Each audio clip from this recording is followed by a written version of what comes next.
नमो आयधियाणं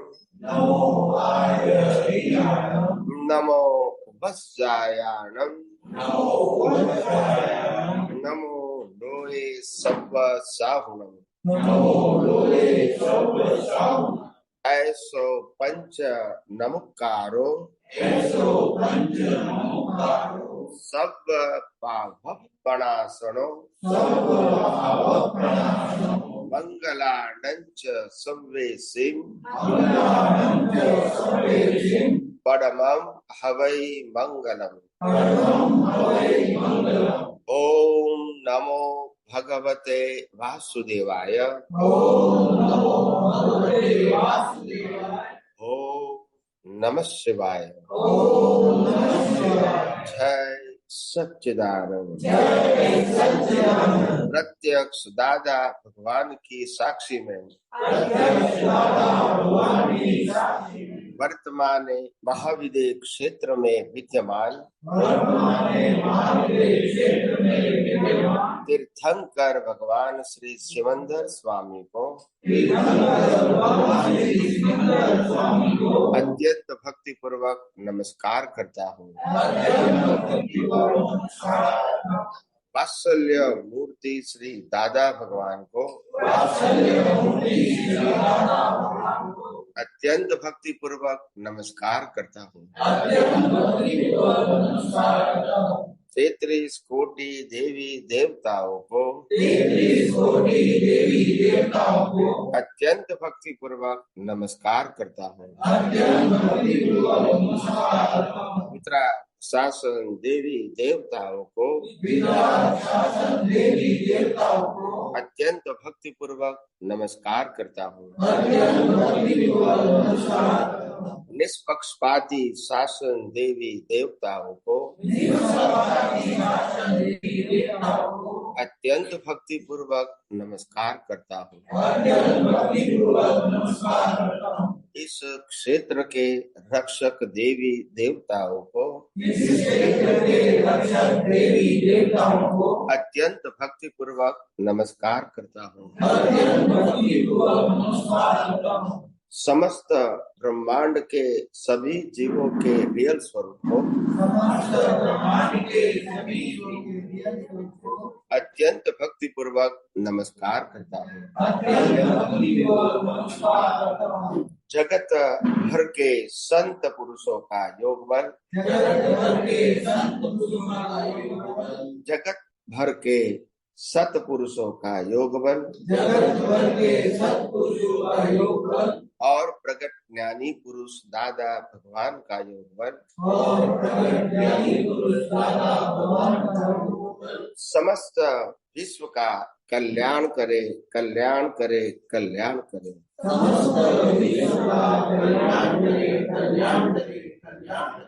और कल्याण करने का निमित्त बनने की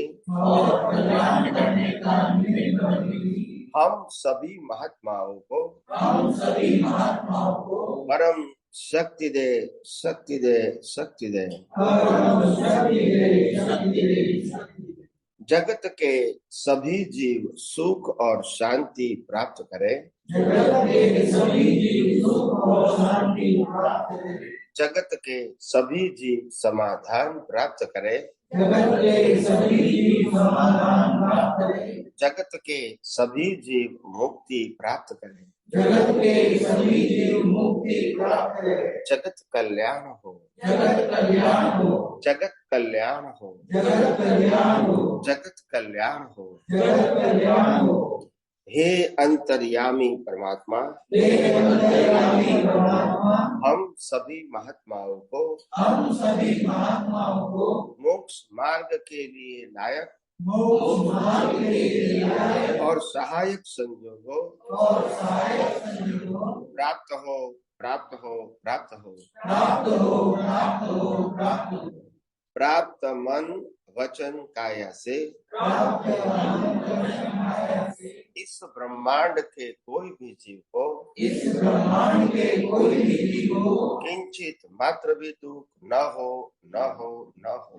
किंचित मात्र भी दुख न हो, न हो, न हो। जय सच्चिदानंद। जय सच्चिदानंद।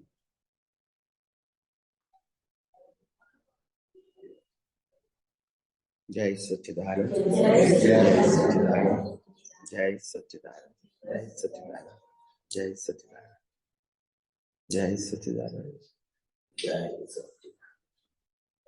प्रभु 1 मिनट आज्ञा है तो मैं एक भारतवर्ष के इतिहास के अंदर सदियों से हम सच्चे सुख की और मुक्तता की अनुभूति करना चाहते हैं सभी व्यक्ति, और उसके लिए अपने जीवन में प्रत्येक व्यक्ति अपनी समझ के आधार पे वो प्रयास भी करते हैं।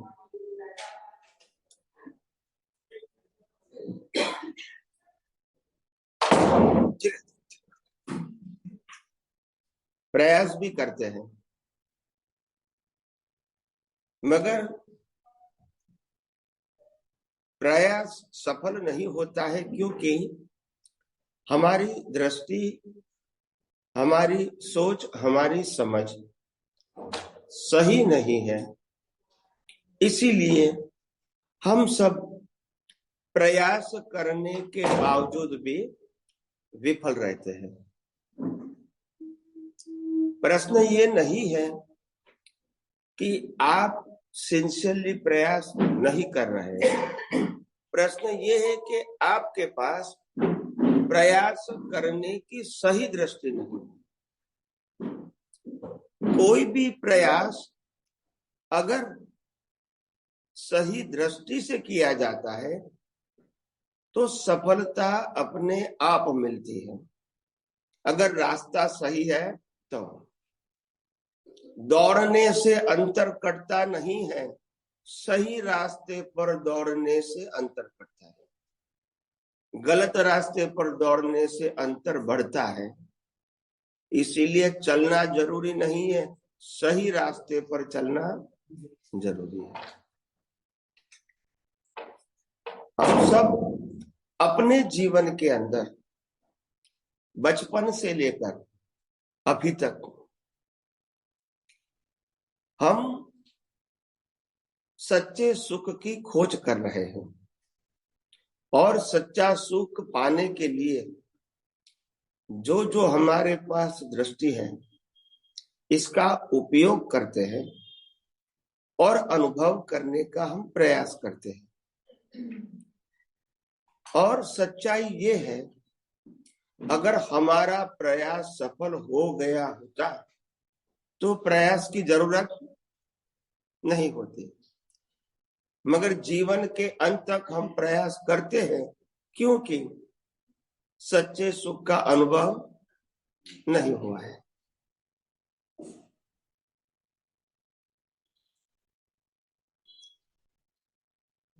हमारे समाज के अंदर हमारे सामने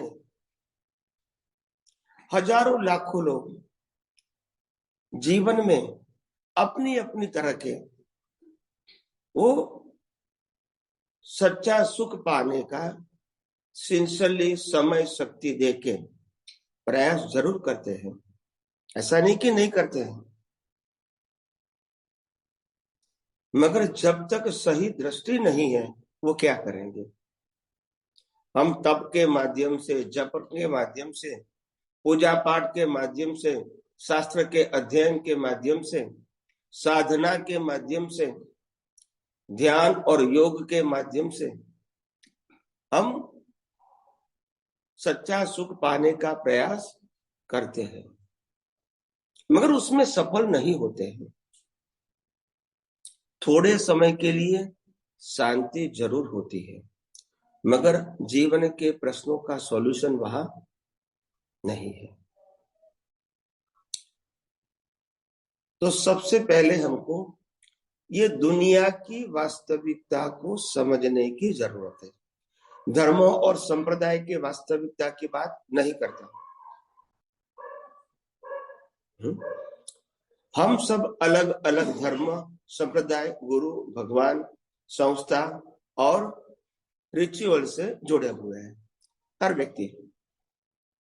मगर मैं ये बात करना नहीं चाहता। मैं जो भी बात करूंगा वो सनातन सत्य होगी, यूनिवर्सल ट्रूथ होगी और लॉ ऑफ नेचर के ऊपर आधारित होगी। ये किसी का व्यू पॉइंट नहीं होगा। यूनिवर्सल ट्रूथ, H2O से पानी होगा तो होगा ही। दुनिया में कोई भी व्यक्ति कहां भी प्रयोग करेंगे वो सफल, वो लॉ ऑफ नेचर है, किसी का व्यू पॉइंट नहीं। हम अपने जीवन में अभी जो प्रयास कर रहे हैं वो व्यू पॉइंट लेके कर रहे हैं। क्या कर रहे हैं? व्यू पॉइंट लेके।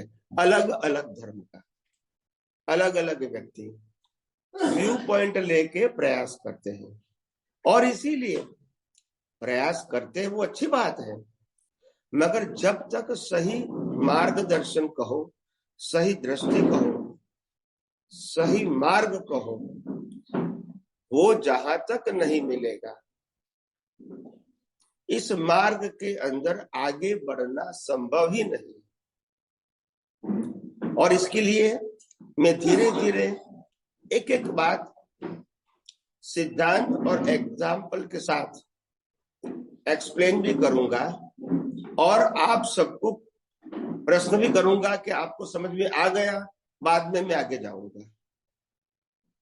वैसे मेरी प्रकृति लेक्चरर की नहीं है, मेरी प्रकृति प्रश्नों का उत्तर देना है।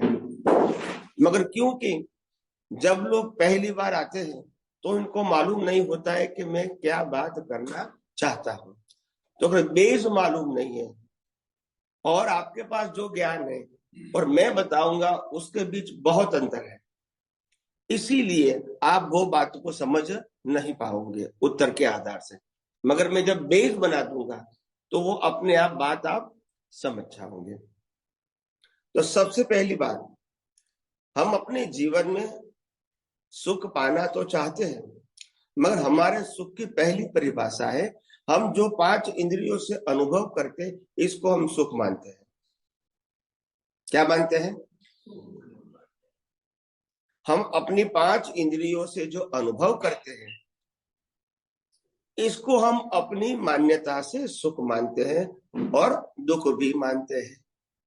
जो हमको कर्ण प्रिय है उसको सुख मानते हैं, जो कर्ण प्रिय नहीं है इसको हम, जो आंखों से पसंद है इसको हम सुख मानते हैं, नहीं पसंद है वो दुख मानते हैं।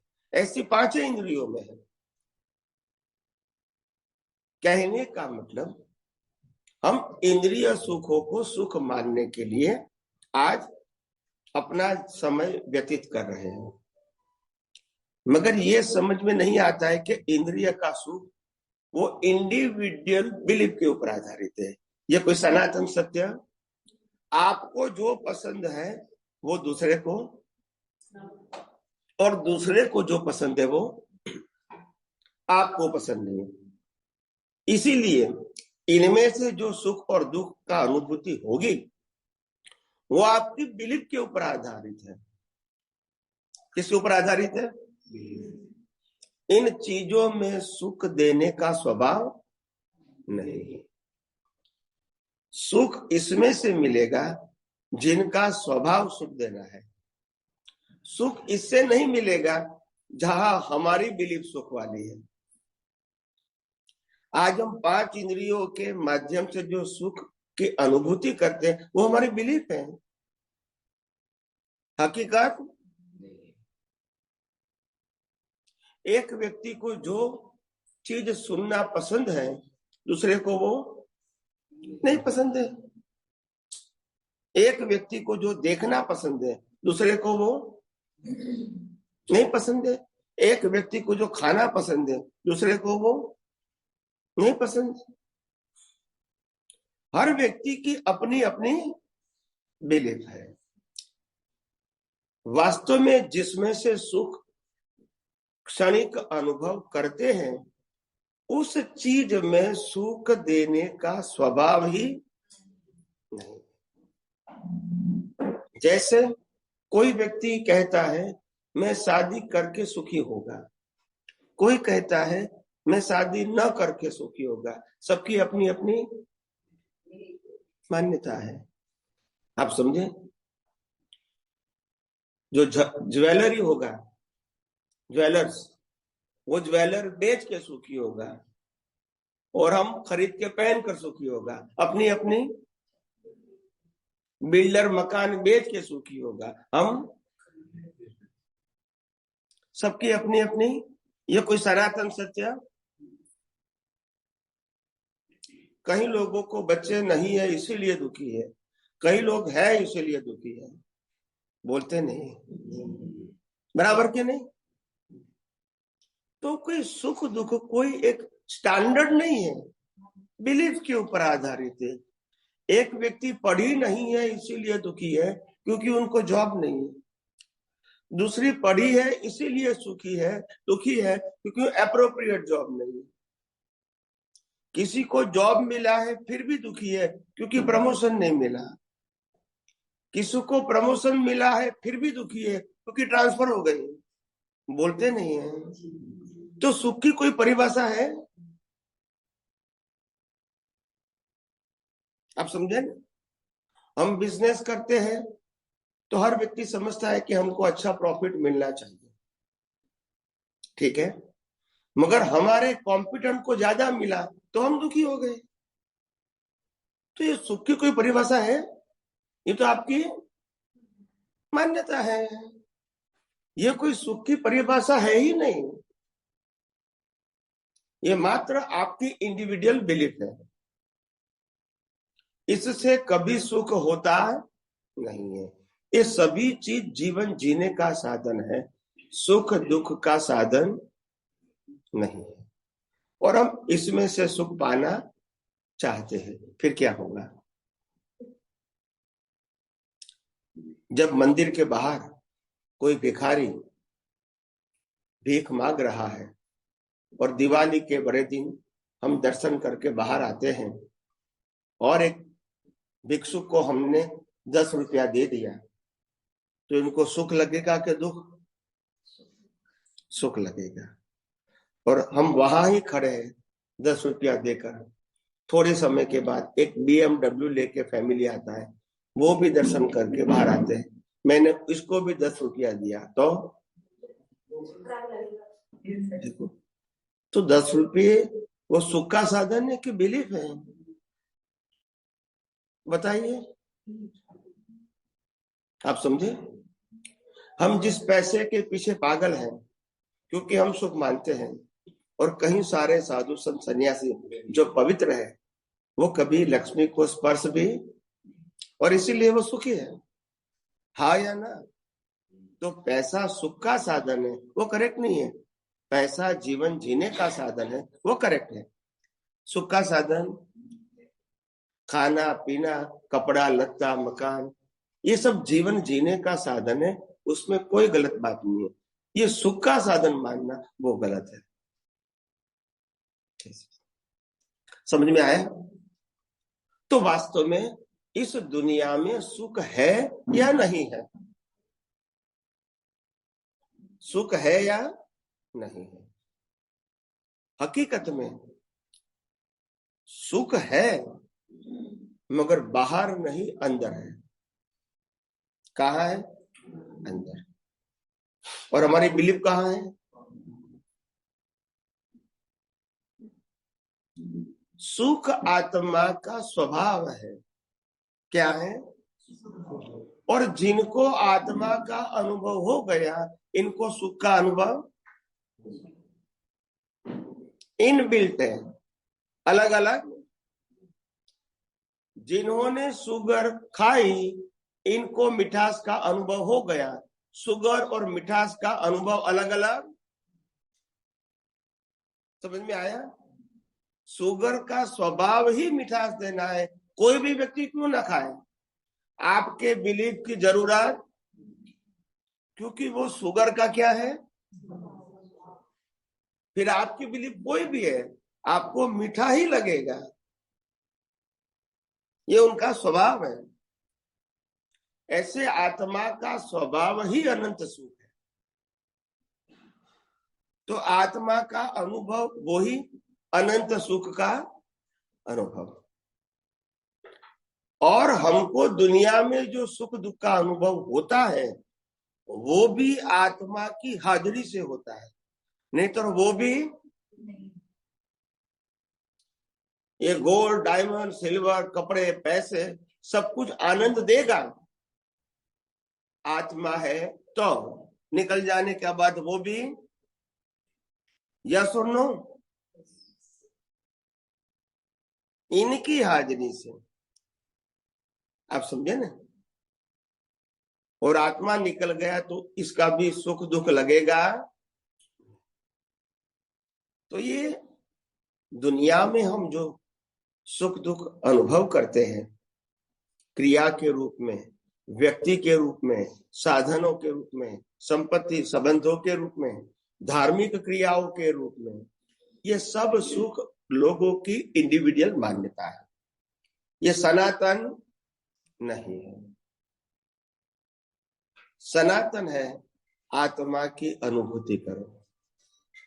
अभी कहीं व्यक्ति को प्रश्न होता है कि आत्मा है ऐसा तो हम मानते हैं, मगर इसका कोई प्रूफ एक्सपीरियंस हमको नहीं है, तो कैसे हम इसको माने। मतलब हम इसको रिजेक्ट नहीं करते हैं, मगर हमको कोई एक्सपीरियंस या हमारे पास कोई प्रूफ नहीं है। हमने सुना है कि आत्मा है, और कोई व्यक्ति मर जाता है तो आत्मा, ऐसा हम मानते हैं, मगर कभी देखा, मर गया वो देखा, आत्मा निकला वो नहीं देखा, तो कैसे मानेंगे। तो और आत्मा के साथ ये भी बात जुड़ी है कि आत्मा है तो ही पुनर्जन्म है, शरीर का पुनर्जन्म नहीं होता है। और आत्मा है तभी कर्म और कर्म का फल है। आत्मा नहीं है तो कर्म का फल नेक्स्ट बर्थ में मिलेगा, वो भी संभव नहीं है। तो आत्मा है उसका प्रूफ क्या है। तो पहले सिंपल प्रूफ बता दूं कि आत्मा है तभी शरीर जीवित है, नहीं तो शरीर की कोई कीमत। आत्मा है तो मन वचन काया चलता है, नहीं तो वो भी। सत्ता संपत्ति संबंध साधन भी आत्मा है तभी अनुभव होता है, नहीं तो वो भी नहीं होता है। आत्मा है तभी कर्मों की भुगतान कर सकते हैं, मर्दा कभी कर्म के भुगतान। आत्मा है तभी नए कर्म बना सकते हैं, मुर्दा कभी नया कर्म। आत्मा है तभी पुनर्जन्म है, आत्मा है तभी सनातन सुख है, और आत्मा है तभी मुक्ति है। शरीर की मुक्ति नहीं होती, शरीर को जला दिया जाता है। तो ये मैंने सिंपल एग्जांपल दिया। नाउ आपको आत्मा, कर्म का सिद्धांत और पुनर्जन्म, ये तीनों बातें लॉजिकल एग्जाम्पल के साथ समझाओ। जैसे हम लोग कर्म और कर्म फल को मानते हैं कि नहीं। कर्म और कर्म फल को, एग्जाम और रिजल्ट को भी मानते हैं, बीज और फल को भी मानते हैं। तो पहले एग्जाम होती है कि रिजल्ट होती है। पहले बीज होगा या फल होगा, पहले कॉज होगा या इफेक्ट। तो इस दुनिया में जब हमारा जन्म होता है, क्या होता है, जन्म होता है, वो कॉज है या इफेक्ट है। कर्म है या कर्म फल है, एग्जाम है या रिजल्ट है, रिजल्ट। अगर रिजल्ट ये है तो पहले एग्जाम होनी, करेक्ट। तो हमने एग्जाम कब दिया, तो पुनर्जन्म साबित हो गया। बोलते नहीं, यू हैव एनी ऑप्शन? अच्छा, जो माँ बाप मिला, जन्म मिला, उसे कर्म का सिद्धांत साबित हुआ, जो कर्म किया था वहां ही फल मिला, यस और नो? तो कर्म का सिद्धांत प्रूव हुआ। और तीसरा आत्मा, आत्मा साबित हुआ कैसे? जो आत्मा की हाजिरी में कर्म बना था, उसी आत्मा की हाजिरी में कर्म का, एक आत्मा की हाजिरी में कर्म बनेगा, दूसरे आत्मा की हाजिरी में कर्म का फल मिलेगा, ऐसा? तो आत्मा, कर्म का सिद्धांत और पुनर्जन्म, ये तीनों साबित हो गए। ये है तब ये सब कुछ है, नहीं तो नहीं। तो इतनी बात तो हमको सिंपल भाषा में समझ में आ गई। इसमें बड़े बड़े शास्त्रों को पढ़ने की जरूरत नहीं है। परंतु प्रश्न ये आता है कि ये तीन बातें तो समझ में आ गई, मगर ये शरीर क्या है? ये शरीर क्या है?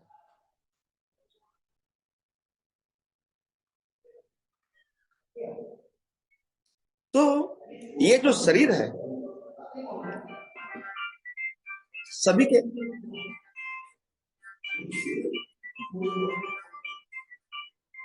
एक सभी के मोबाइल एक बार साइलेंट कर दो, सभी के हाथ में है या पॉकेट में है। हम शरीर की बात करते हैं। पहले आत्मा, पहले सुख कहाँ था, है, नहीं, वो बताया। बाद में आत्मा, कर्म का सिद्धांत और पुनर्जन्म की बात किया। अभी मैं बात करता हूं शरीर की। विश्व के अंदर 8-8.5 अरब ह्यूमन पॉपुलेशन है। सभी इंसान की डिजाइन, क्या कहता हूं, डिजाइन एक है या अलग अलग है? बोलिए। मैंने डिजाइन पूछा है, हाइट नहीं पूछा, कलर नहीं पूछा, वेट नहीं पूछा। बोलो। 2 आंखें सबको दो ही है कि 4-5-6 है? बोलते नहीं है। तो एक ही है क्या लोग हुई? नाक एक है तो सबको एक ही है कि 2-2 है? ये सर एक है तो किसी को 4-5 है? तो डिजाइन क्या है? दुनिया के सभी मनुष्यों की डिजाइन यही रहेगी। और राम कृष्ण महावीर की भी डिजाइन, यस और नो? तो एक डिजाइन क्यों है? अगर हमारा शरीर है तो चॉइस हमारी होनी चाहिए ना। अगर मेरे को मकान लेना है तो मेरी चॉइस का लेता हूं, कार लेना है तो मेरी चॉइस का लेता हूं, ड्रेस लेना है तो मेरी चॉइस का लेता हूं। तो शरीर में चॉइस क्यों नहीं है? शरीर में चॉइस क्यों नहीं है? अगर मेरा है ऐसा मानता हूं तो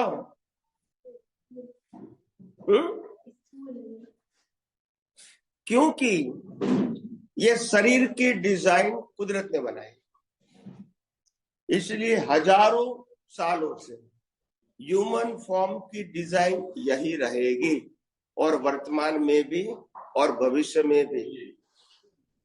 क्योंकि डिजाइन किसने बनाई है? कुदरत ने बनाई है। तुम्हारे पास चॉइस, फर्स्ट डिजाइन कुदरत ने बनाई। नंबर सेकंड, अभी मैं फिजिकल बॉडी की बात करता हूं। जो शरीर 5 महाभूतों से बना है, पृथ्वी, जल, वायु, अग्नि, आकाश, करेक्ट? ये 5 महाभूत भी किसका है? कुदरत का है। डिजाइन कुदरत की, शरीर भी कुदरत का है। आगे अभी ये शरीर को 80 से 100 साल तक जिंदा रखना है, तो शरीर को क्या चाहिए? हवा, पानी, खुराक। वो भी कौन देगा? कुदरत देगा। इसके आगे ये शरीर ने हवा, पानी, खुराक तो लिया, इनको डाइजेस्ट करके ब्लड में कन्वर्ट करना और बॉडी के सभी पार्ट्स को 24 आवर सप्लाई करना, ये कौन करेगा बताइए? ये भी कुदरत करेगा। श्वास बंद कौन करेगा? और अंत में शरीर पंच महाभूत कहाँ चला जाएगा? तो ये शरीर में हम कहाँ हैं या हमारा कहाँ है बताइए? ये शरीर में हम और हमारा कहाँ है? बोलते नहीं है?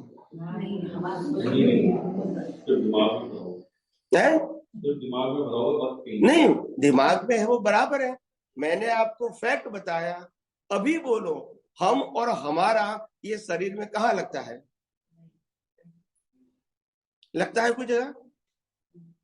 और अगर ये शरीर हमारा नहीं है तो ये संबंध सत्ता संपत्ति साधन किसके हैं? बोलिए। शरीर ही कुदरत का है, तो ये शरीर के जुड़ा हुआ संबंध सत्ता संपत्ति साधन किसके हैं? और हम क्या मानते हैं बताइए?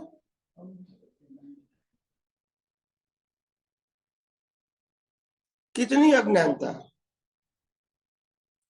इस दुनिया में कुछ भी हमारा है, शरीर तो नहीं है, इसके अलावा कुछ भी हमारा है, ऐसा बोल सकते हैं? नहीं। और दुनिया में संघर्ष किसका है? हमारा नहीं है उसके लिए। किसके लिए संघर्ष है? हमारा नहीं है उसके लिए, क्योंकि हम मानते हैं हमारा। या सुनो, इतनी बड़ी अज्ञानता, ये फंडामेंटल इग्नोरेंस है। It is not concerned with any religion. Am I right और रॉन्ग? मैं कोई धर्म संप्रदाय की बात, इट्स अ यूनिवर्सल ट्रूथ जो हमको समझना चाहिए, वो हम नहीं समझे।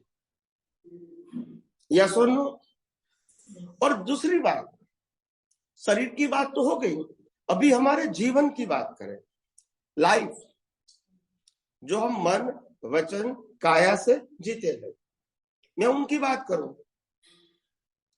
क्या हमारा जन्म होता है तो माँ बाप चॉइस है हमारी? बताइए। भाई बहन चॉइस है? रहने का घर मिलता है चॉइस है? जन्म के साथ धर्म मिलता है चॉइस है? हमको रिलेशन मिलता है फैमिली में चॉइस है? मामा मामी चाचा चाची है चॉइस? पड़ोसी मिलता है चॉइस? गांव मिलता है चॉइस है?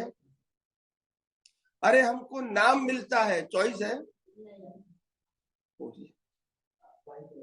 हम कहते हैं हम चॉइस से जीते हैं। Life is a choice. Life पसंद की है?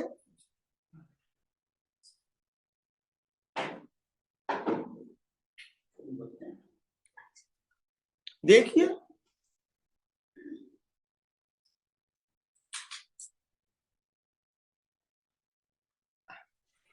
तो मेरा कहने का मतलब है, हम जो सनातन सत्य समझना चाहिए वो समझते ही नहीं है। फिर हम कहते हैं हम कोई भी रास्ता ले ले सही होगा ही। जब फंडामेंटल ट्रूथ नहीं जानते हैं, how you can go ahead? आगे कैसे बढ़ सकते हैं?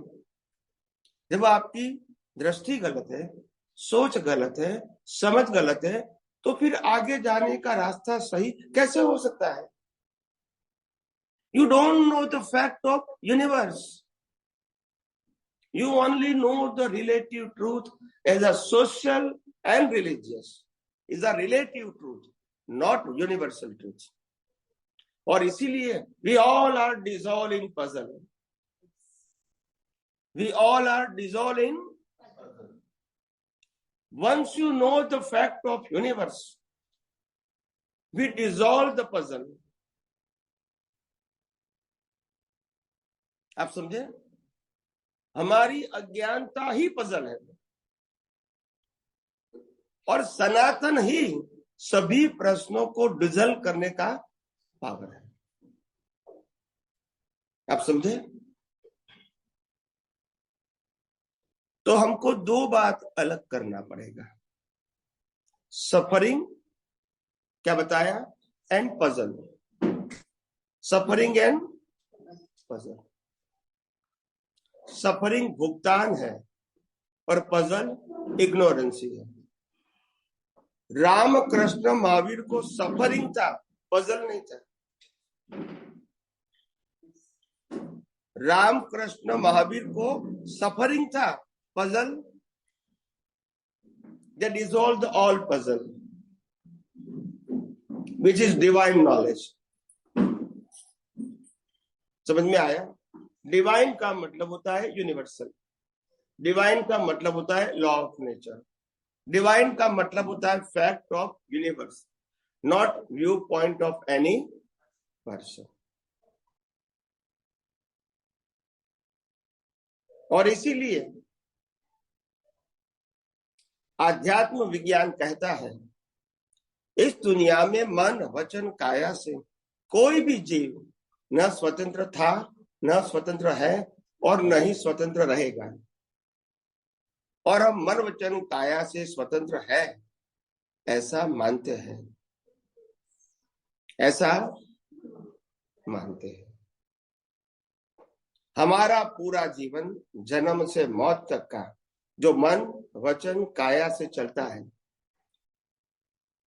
वो एक फिक्स प्रोग्राम है। क्या है? जो पिछले अवतार में हमने कर्म से बनाया है, पिछले अवतार में, और आज कुदरत के कानून से बॉडी के माध्यम द्वारा इम्प्लीमेंट होता है। बॉडी भी कुदरत की, संजोग भी कुदरत के, सिर्फ हम इसको सफरिंग करते हैं कि मेरे को मिला, मेरे पास से चला गया, बस। This be called a suffering. आप समझे ना?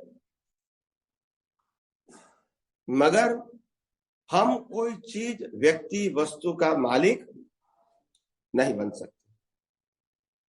हम भुगतान कर सकते हैं। क्या कर सकते हैं? ओनरशिप। शरीर के साथ सब कुछ छोड़ के ही जाना है, इसीलिए कोई भी चीज, व्यक्ति या वस्तु के हम मालिक नहीं बन सकते। और इसीलिए हमारे जीवन में हम जिस प्रकार से जीवन जी रहे हैं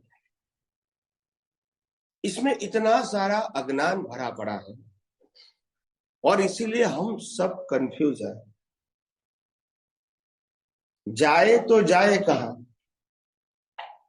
जिए तो जिए कैसे, और मरे तो मरे कैसे। ये संसार ऐसा है और ये कर्म ऐसा है जो जीना चाहता है उसको जीने नहीं देता और जो मरना चाहता है उसको, क्योंकि कर्म के फल की भुगतान सबको, इसमें चॉइस नहीं। समझ में आया? मरना चाहता है मर नहीं सकता है और जीना चाहता है तो क्या करे। इतना संघर्ष में जीवन है क्योंकि कर्म ऐसा है। क्या है? कर्म ऐसा है। तो कर्म है तो भुगतान रहेगी। मगर हमको ये समझना है कि ये कर्म के भुगतान के लिए शरीर और संजोग कुदरत देते हैं। इसमें शरीर और संजोग हमारा, और जो कुदरत देती है भुगतान के लिए वो ले भी, शरीर भी ले लेती है और संजोग भी अपने आप। तो आपको समझना है कि ये माया की, इसमें फंसना, हमको ऑब्जर्वर होना है, अटैच नहीं होना है। ये माया की जाल के हम ऑब्जर्वर रहेंगे तो हमको दिक्कत, और अटैच हो जाएंगे तो, समझ में आया? माया की जाल दिखती है मगर है नहीं,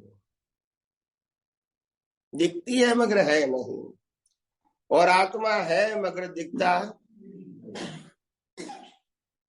या सुनो। लोगों को ये समझ में नहीं आता है कि हमको पंखा, light, tube light, TV, fridge, washing machine, air condition सब दिखता है, मगर पावर बोलते नहीं है। और पावर नहीं है तो ये सब साधनों की कीमत,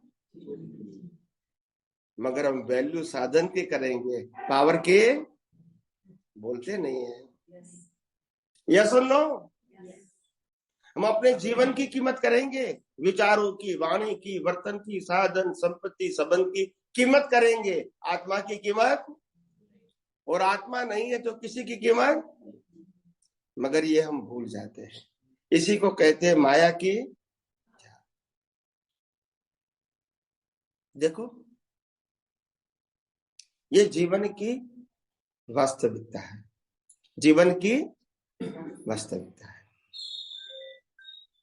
हम अपने जीवन में, अपनी परिभाषा में हम ये नहीं जानते हैं कि आखिर अपने जीवन में हम जो धर्म मानते हैं वो धर्म क्या है।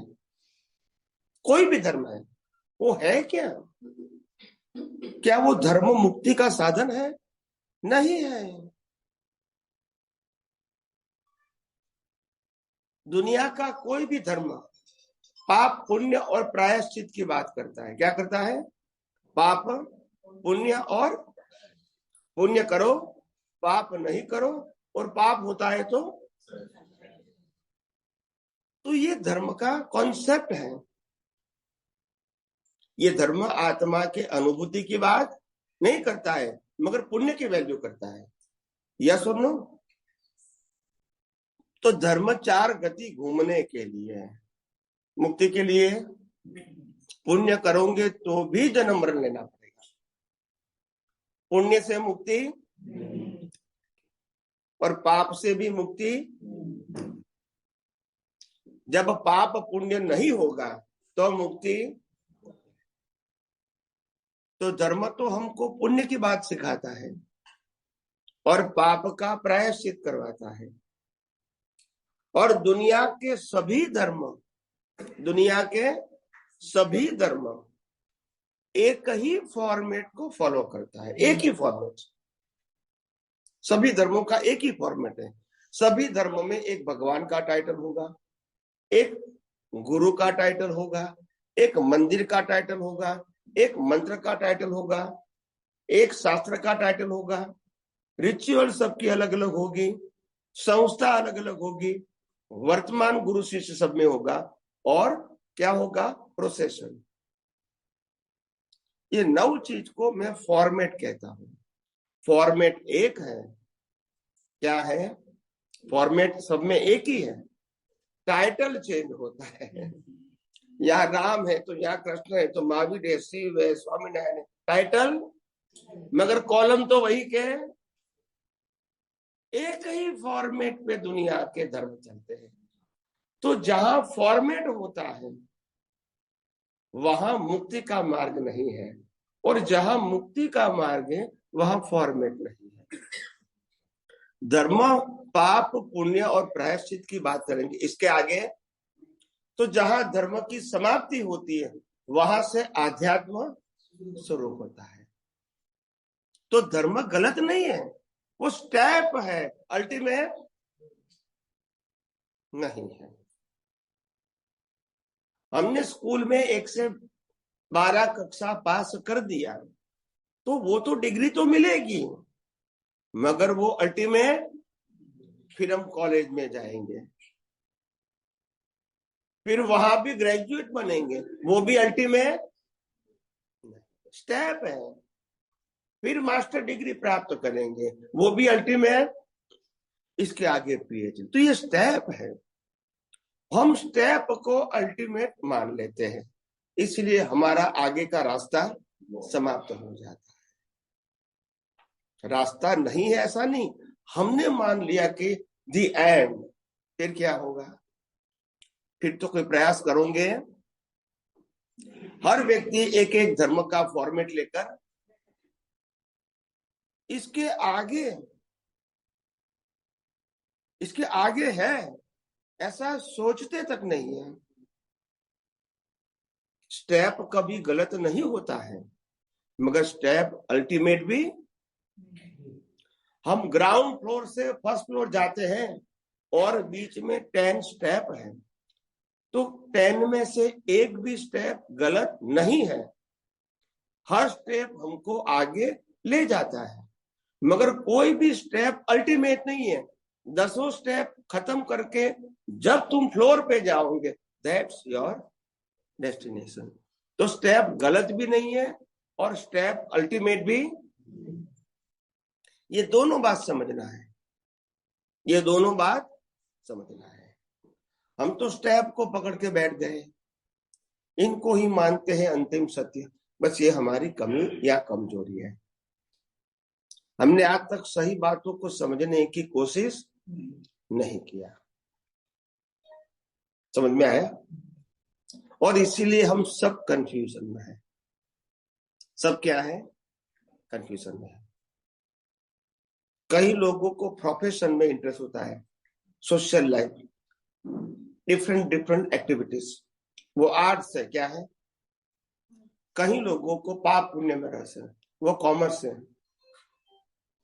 और आध्यात्म के अंदर आर्ट्स भी नहीं है, कॉमर्स भी नहीं है, साइंस है। Universal truth. समझ में आया?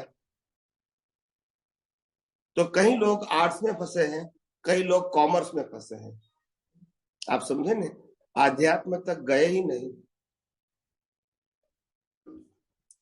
तो ये हमारे जीवन की वास्तविकता है, और इस वास्तविकता को जब हम सही मायने में समझेंगे, तब हमको समझ में आएगा कि आध्यात्म क्या है।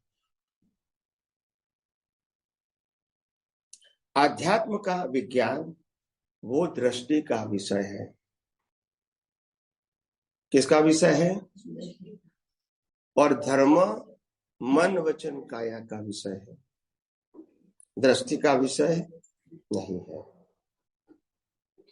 मन वचन काया से फॉलो करना यह धर्म है, और आध्यात्म दृष्टि का विषय है, वो क्रिया का विषय नहीं है।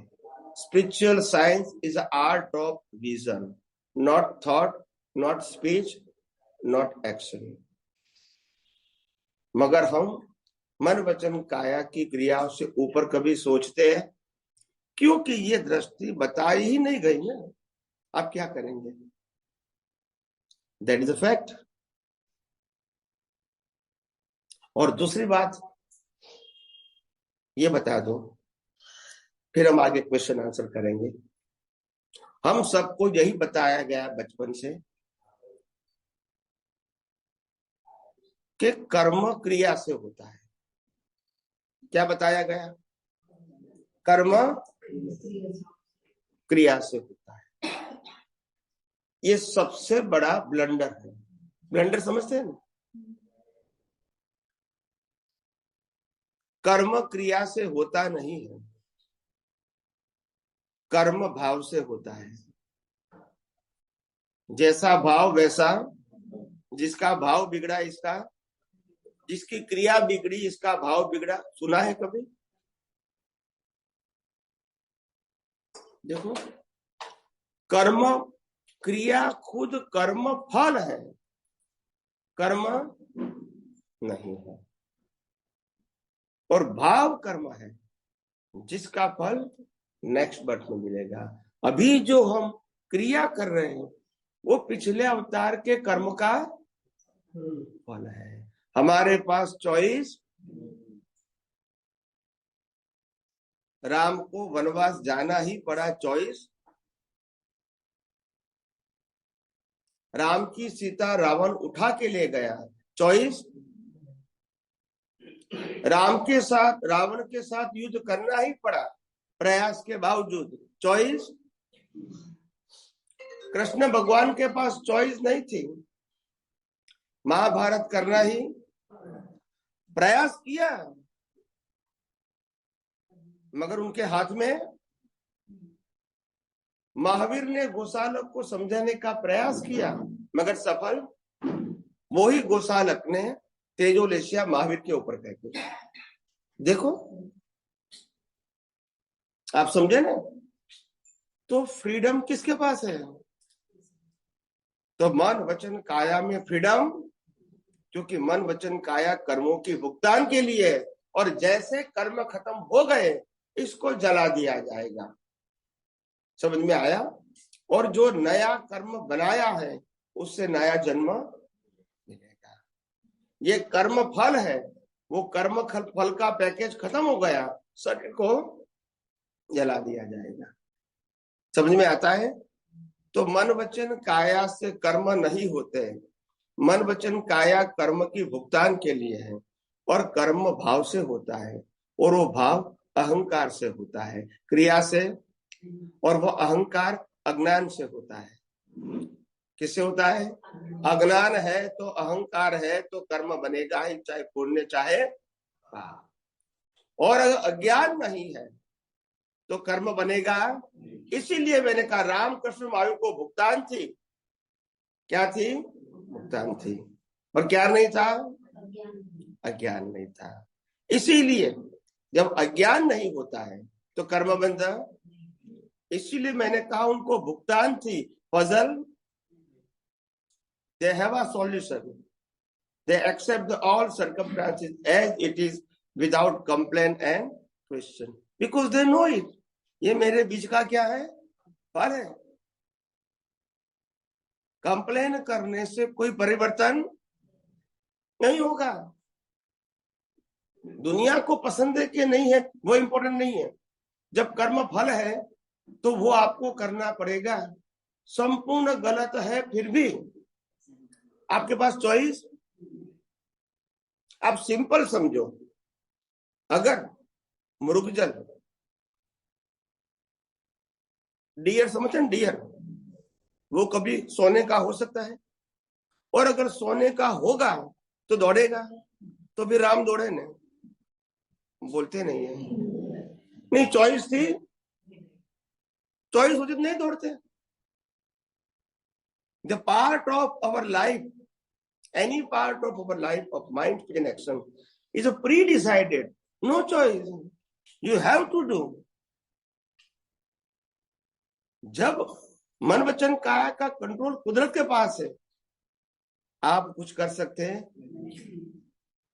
आप समझे? समझ में आया ना? 5 पांडव थे, उसमें सबसे बड़ा भाई कौन था? और युधिष्ठिर धर्मराजा के नाम से जाना गया। M I right? और वो धर्मराजा जुगार खेलने बैठा, और अपनी पत्नी को भी, अभी कलयुग में उसको धर्मराजा कहेंगे कि अधर्मराजा? बोलते नहीं है। समझ में आया? तो अंदर की दृष्टि अलग है और कर्म फल भी अलग है। दोनों क्या है?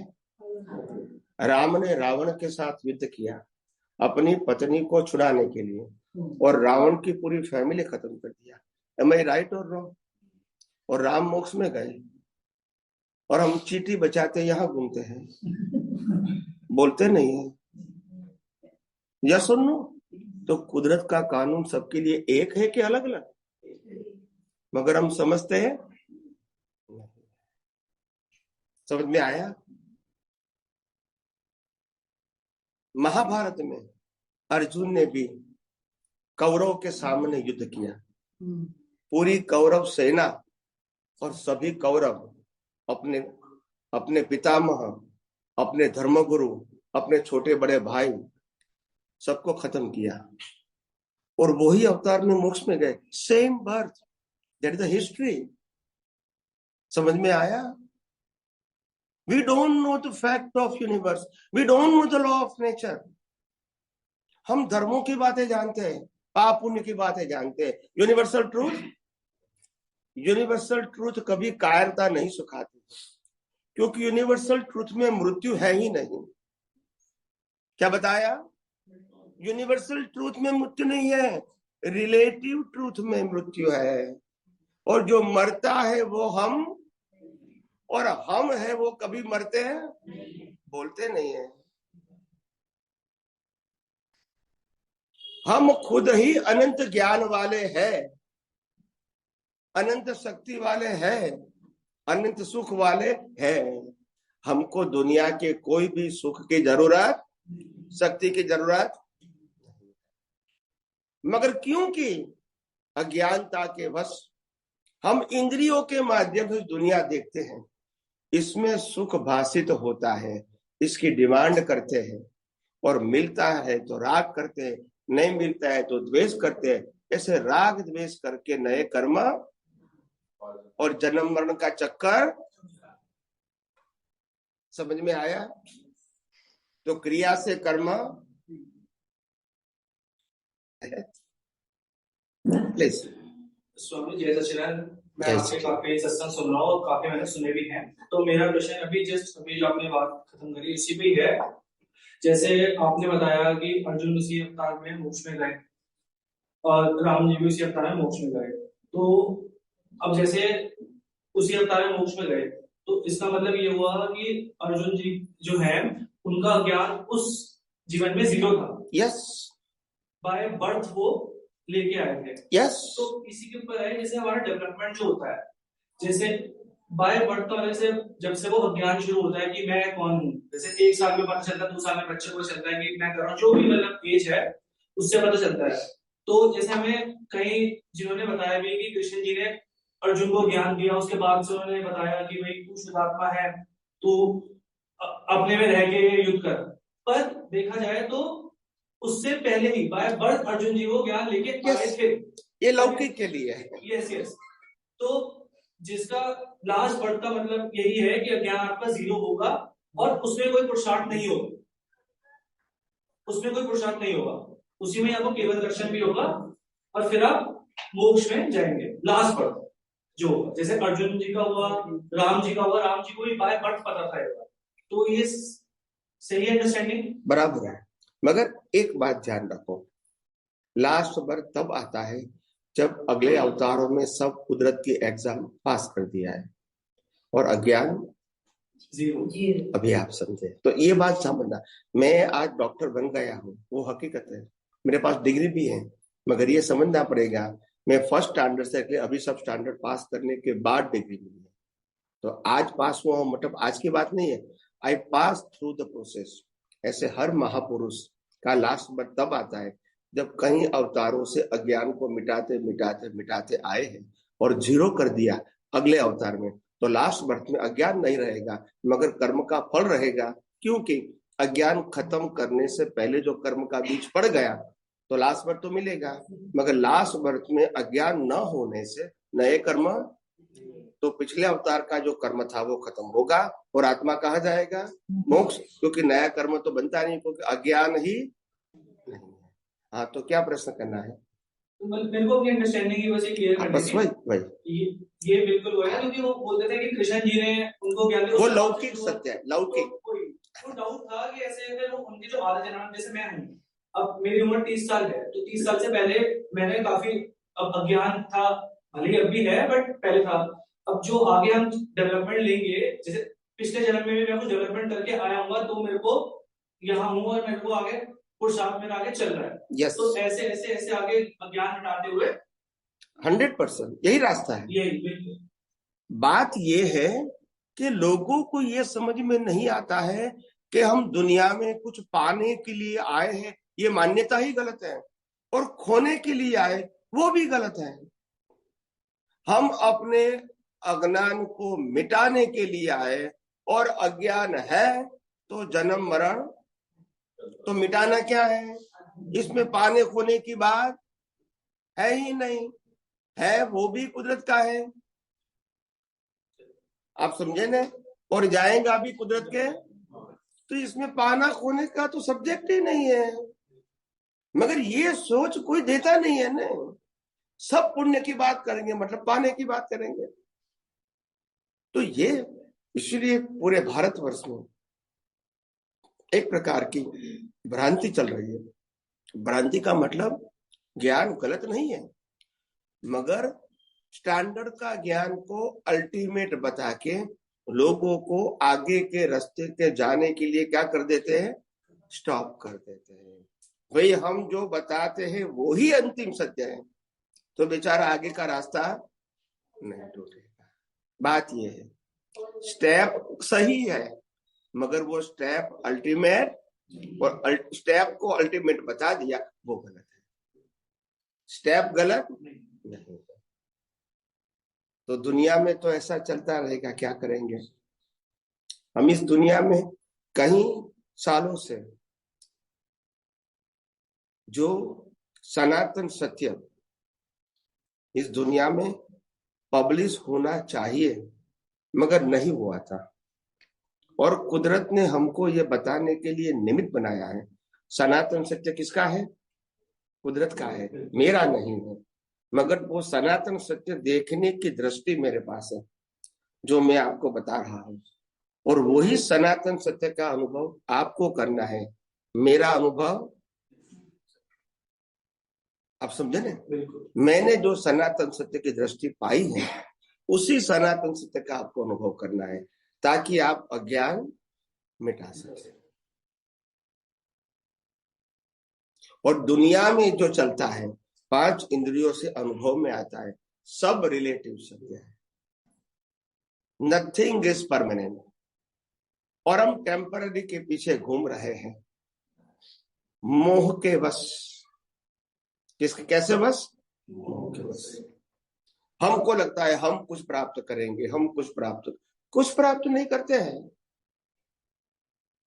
रोटी कपड़ा और मकान मिलता है, क्या मिलता है, और थोड़ा बहुत आप एक्सपेंस कर सकते हैं मौज शौक के, बाकी सब यहां छोड़ के, आप समझे ना। दुनिया का रिसर्च है कि एवरेज इंसान अपने जीवन की संपत्ति का 70% भाग एवरेज छोड़ के जाता है, चाहे मकान के रूप में, चाहे गोल्ड डायमंड के रूप में, या मिलकत के रूप में, आप समझे ना, मटेरियल के रूप में छोड़ के जाता है। समझ में आया। और इसीलिए हमारा जीवन चलेगा कि नहीं वो तो प्रश्न नहीं है, मगर हमारी इच्छा ये है हम ज्यादा प्राप्त करेंगे तो सुखी होंगे। ये भ्रांति है, ये भ्रांति है। आप समझे ना। जो व्यक्ति 2 कमरे में रहता है इनको 2 कमरा साफ करना है, मगर जो व्यक्ति 10 कमरे में रहता है, 2 व्यक्ति, इनको 10 साफ करना पड़ता है। तो टेंशन किसको है वो आपको सोचना है। एक गाड़ी वाले का रिपेयरिंग इंश्योरेंस एक गाड़ी का होता है, और 10 गाड़ी वाले का चलाएंगे तो एक इंश्योरेंस सबका, मेंटेनेंस सबका, रिपेयरिंग सबका, यस के नो, सर्विस सबकी करानी पड़ेगी, और चलाएंगे तो लोड किसको होगा, एक वाले को अनेक वाले को। तो अनेक वाला लगता है हम सुखी है। समझ में आया कि नहीं।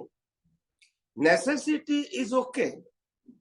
मैंने कहा कि जीवन में जरूरत की चीजें मिलनी चाहिए, हम इसको मना नहीं कहते हैं, और जरूरत से ज्यादा मिलता है इसको हैप्पीनेस नहीं कहते हैं, फैसिलिटी कहते हैं। क्या कहते हैं, वो फैसिलिटी 1 स्टार से 5 स्टार और 7 स्टार तक हो सकती है। नेसेसिटी के ऊपर सब स्टार ही है, बोलते नहीं है। नेसेसिटी को स्टार, इसके ऊपर स्टार लगता है, और स्टार को पाने के लिए पैसा भी बोलते नहीं है। आप समझे ना। तो ये फैसिलिटी है, नेसेसिटी एंड फैसिलिटी। हैप्पीनेस तो है ही नहीं। 7 स्टार होटल में भी नींद आएगी कोई गारंटी बोलते नहीं है? हम 2000 रुपए की थाली खाएंगे तो पाचन होगा जरूरी? बोलते नहीं। यस और नो? हम बड़ी बड़ी हॉस्पिटल में एडमिट होंगे इसीलिए हम ठीक होंगे जरूरी? आडंबर तो कर सकते हैं क्योंकि पैसा है, आप समझे ना, मगर आपका शरीर ठीक होगा ये जरूरी? कोविड के समय बहुत सारे डॉक्टर और हॉस्पिटल के मालिक भी ऊपर बोलते नहीं है, बहुत सारे मिलियनर भी पहुंच गए। तो पैसे से अगर जीवन बचाया जाता है, पैसे से अगर हम स्वस्थ हो सकते हैं, पैसे से हम नींद खरीद सकते हैं, पैसे से हम डाइजेशन पावर बढ़ा सकते हैं, ये सब बातें गलत है। They provide you the facilities, that's it. है? क्या हुआ? मेरे बड़े भाई का बहुत पैसा होने के बावजूद भी कोविड में कोई बचा नहीं पाया। पैसे की चाहे कितनी लगा दी, सब एफर्ट लगा दी, परंतु उसके बावजूद क्या करेंगे? इंसान की सोच कैसी है? पूरे जीवन में पैसे के पीछे भागता है, सत्ता संपत्ति सबल साधन के पीछे भागता है, और जब आयुष्य का अंत नजदीक आता है, मैं स्टोरी सुनाता हूँ, स्टोरी। जब आयुष्य का अंत नजदीक आया और यम राजा लेने के लिए आता है, यम राजा कहता है अभी तो मेरे को 24 घंटा बाकी है। This is the notice to you. क्या बताया? नोटिस समझते हैं ना? नोटिस देता हूं, आफ्टर 24 आवर्स मैं आपको लेके जाऊंगा। तो वो आदमी बुद्धिशाली था, उन्होंने लॉजिक लगाया। लॉजिक समझते हैं ना कि अभी तो हमारे तो यहाँ मार्केट में बिजनेस बहुत स्कीम चलती है, स्कीम समझते हैं ना? तो और कोई स्कीम है कि नहीं? तो यमराज ने कहा स्कीम तो है, आपके पास 2 ऑप्शन है, आपको जो चाहिए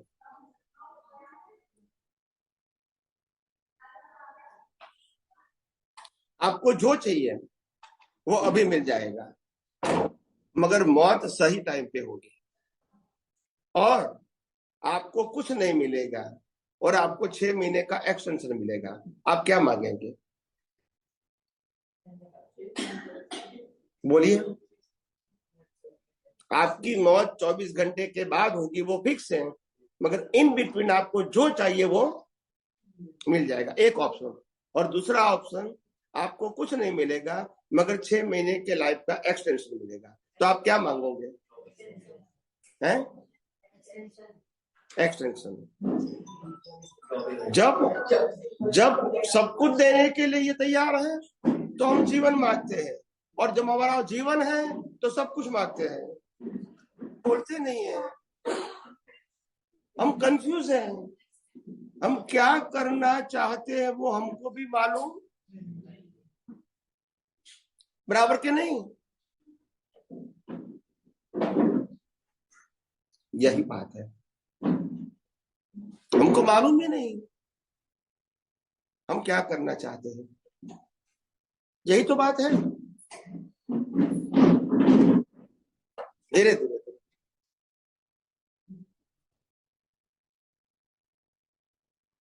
पूछो प्रश्न, किसी को पूछो।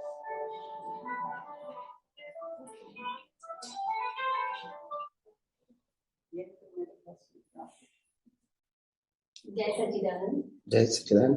प्रभु जी, जब जोर से गाना, बैठे बैठे बोल, पर जोर से बोल।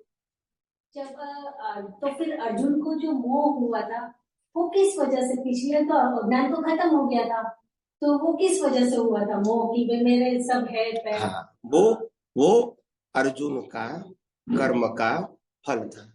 जैसे राम भी किसके साथ, किसके पीछे दौड़े थे?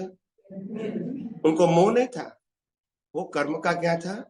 फल था। डिस्चार्ज भाव कहेंगे। ऑफ कोर्स डिस्चार्ज फल का मतलब ही डिस्चार्ज है। भाव, डिस्चार्ज भाव भी हो। नहीं, डिस्चार्ज भाव, हाँ डिस्चार्ज भाव कहो, जो भी कहो, रिजल्ट। इसमें चॉइस, उसमें चॉइस देती है। डिस्चार्ज में चॉइस कैसे होगी? उसको भी वो देख रहे थे सेपरेट करके। ऑफ कोर्स, क्योंकि अज्ञान तो था नहीं, ज्ञान ही था। अच्छा, इतना जबरदस्त अज्ञान था नहीं तो वो सामने इतने लोगों को मारना वो भी आप समझे ही नहीं। आपके सामने स्लोटर हाउस पड़ा है और एक एक एनिमल ऑटोमेटिक जाता है और करता है, आप देखते हैं, आपको क्या तकलीफ है? बोलते नहीं। नहीं मतलब आपको देखना है, आपको काटना भी मशीन कर रहा है, आप देख रहे हैं। ऐसे ये शरीर है वो स्लोटर हाउस है, वो काटता है और मैं आत्मा हूं, और आत्मा किसी को काटता नहीं। आत्मा के पास बॉडी भी नहीं है, क्रिया भी नहीं है, और बॉडी है वो क्रिया करता है, वो ऑटो मोड है। इसको हम स्टॉप भी बदल भी, तो फिर क्या करेंगे? देखना और जानना। जो प्रोग्राम लेकर आए वो तो फिनिश होगा ही, और उसका ऑपरेटर ही कुदरत है। प्रोग्राम का ऑपरेटर कौन है? हम क्या कर सकेंगे? ये बॉडी क्या कर सकेगी? ये बॉडी के पास श्वास लेने न लेने की भी स्वतंत्रता नहीं। कई लोगों को लगता है कि श्वास हम लेते हैं, तो मैं कहता हूं फिर रात को कौन लेते हैं? तो वो तो मालूम नहीं है। तो जो रात को लेता है वही दिन को लेता है, अलग अलग नहीं है। रात को भी ऑटो मोड है और दिन को भी। दिन को अहंकार करते हो कि मैं लेता हूं, ऐसा बस। श्वास ऑटो मोड है, तो श्वास से चला हुआ जीवन भी क्या है? ऑटो मोड है। ले सकते तो फिर बंद ही नहीं होता ना, बंद भी नहीं होने देते, फिर उसकी चॉइस होती है। अगर उसकी कंट्रोल में होता तो बंद कैसे होने देते? वो आती नहीं। बोलिए। आत्मा जब आनंद में होती है, आनंद स्वरूप में, तो वो आनंद क्या फील करता है? आत्मा आनंद स्वरूप है तो आनंद क्या फील करती है? उनका बहुत अच्छा प्रश्न है। आनंद क्या फील करती है, कैसे फील करती है? किसको हम आनंद की स्थिति कहेंगे या आनंद की अनुभूति कहेंगे? बराबर है। तो आनंद का मतलब होता है free from all kind of bondages. क्या बताया? सभी प्रकार के बंधनों से मुक्ति, वो पहला आनंद है। बंधनों से मुक्ति का मतलब अज्ञान से मुक्ति। जिसको बंधन है वो मैं, वो बंधन से मुक्ति। शरीर को तो बंधन रहेगा, मगर शरीर को बंधन है, वो मेरे को बंधन है, वो अज्ञान। शरीर के विचार आते हैं, वो मैं विचार कर रहा हूं, वो अज्ञान। शरीर बोल रहा है, वो मैं बोल रहा हूं, वो अज्ञान। शरीर जो कर रहा है वो मैं कर रहा हूं, वो अज्ञान। शरीर के साथ जुड़ा हुआ सत्ता संपत्ति संबंध साधन मेरे, आप समझे ना? वो अज्ञान नहीं है, वो पहली मुक्ति, फर्स्ट फ्रीडम। और जन्म मरण से होगी वो लास्ट फ्रीडम, फिर रीबर्थ नहीं होगा। तो पहले अज्ञान से मुक्ति होनी चाहिए। किसकी होनी चाहिए? अज्ञान है वहां तक पजल है, सफरिंग है वहां तक पजल नहीं है। अज्ञान है वहां तक पजल है, और अज्ञान है तब तक आत्मा के सुख की अनुभूति नहीं है। क्या बताया? 1% अज्ञान है, 1%, तो भी आत्मा के सुख की अनुभूति नहीं है।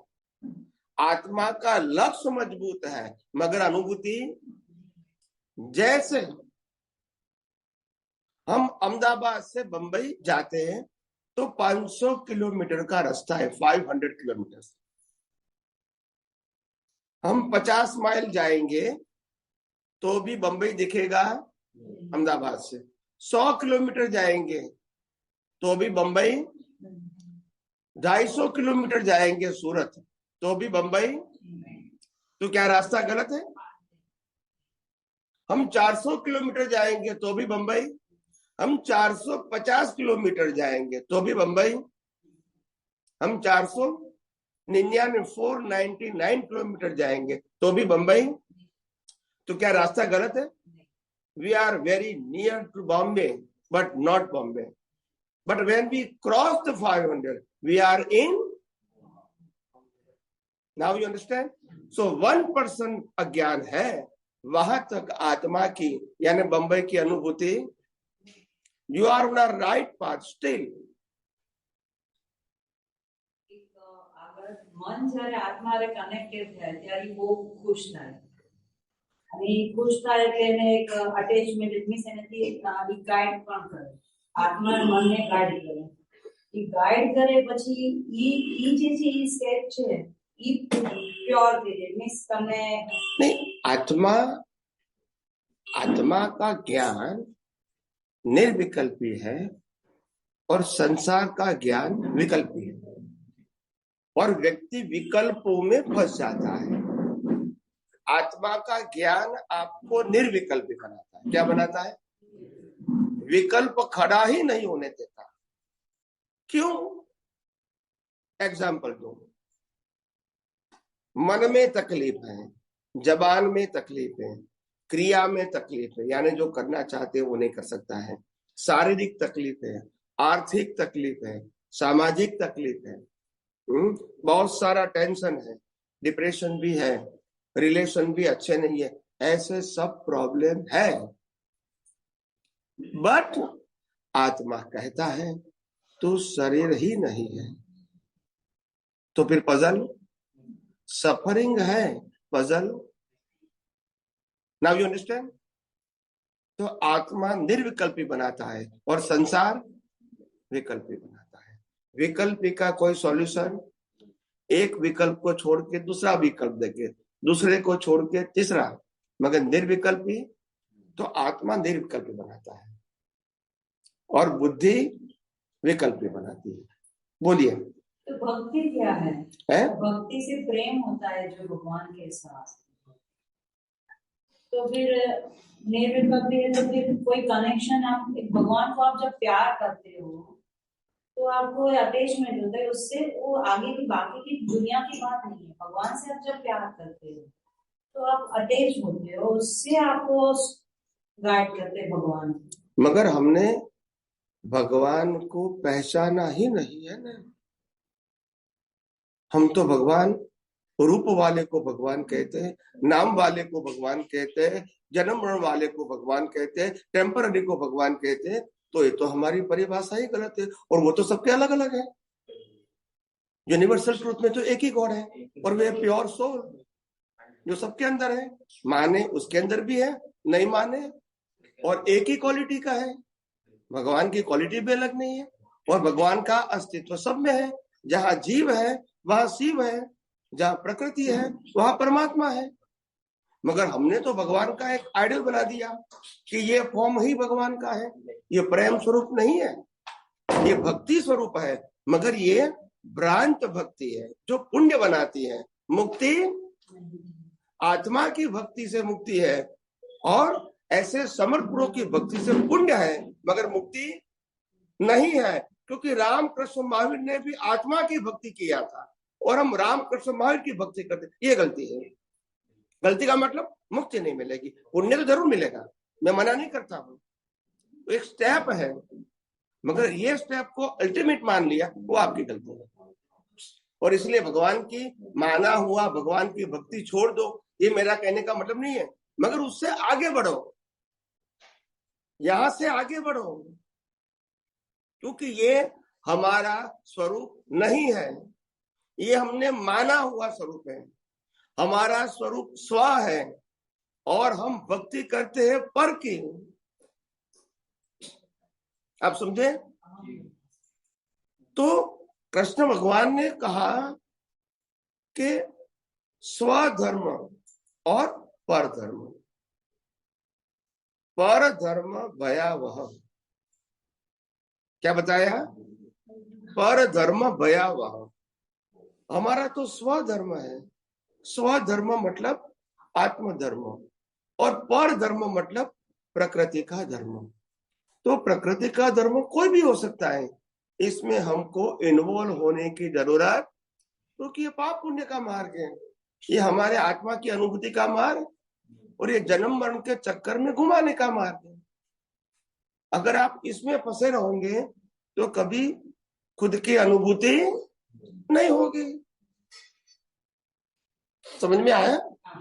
इसीलिए धर्म गलत नहीं है, मगर धर्म से ऊपर जाओगे तो सनातन सत्य समझ में आएगा। धर्म तो सांप्रदायिक सत्य है जो हमको पुण्य की ओर ले जाता है। कहाँ ले जाता है?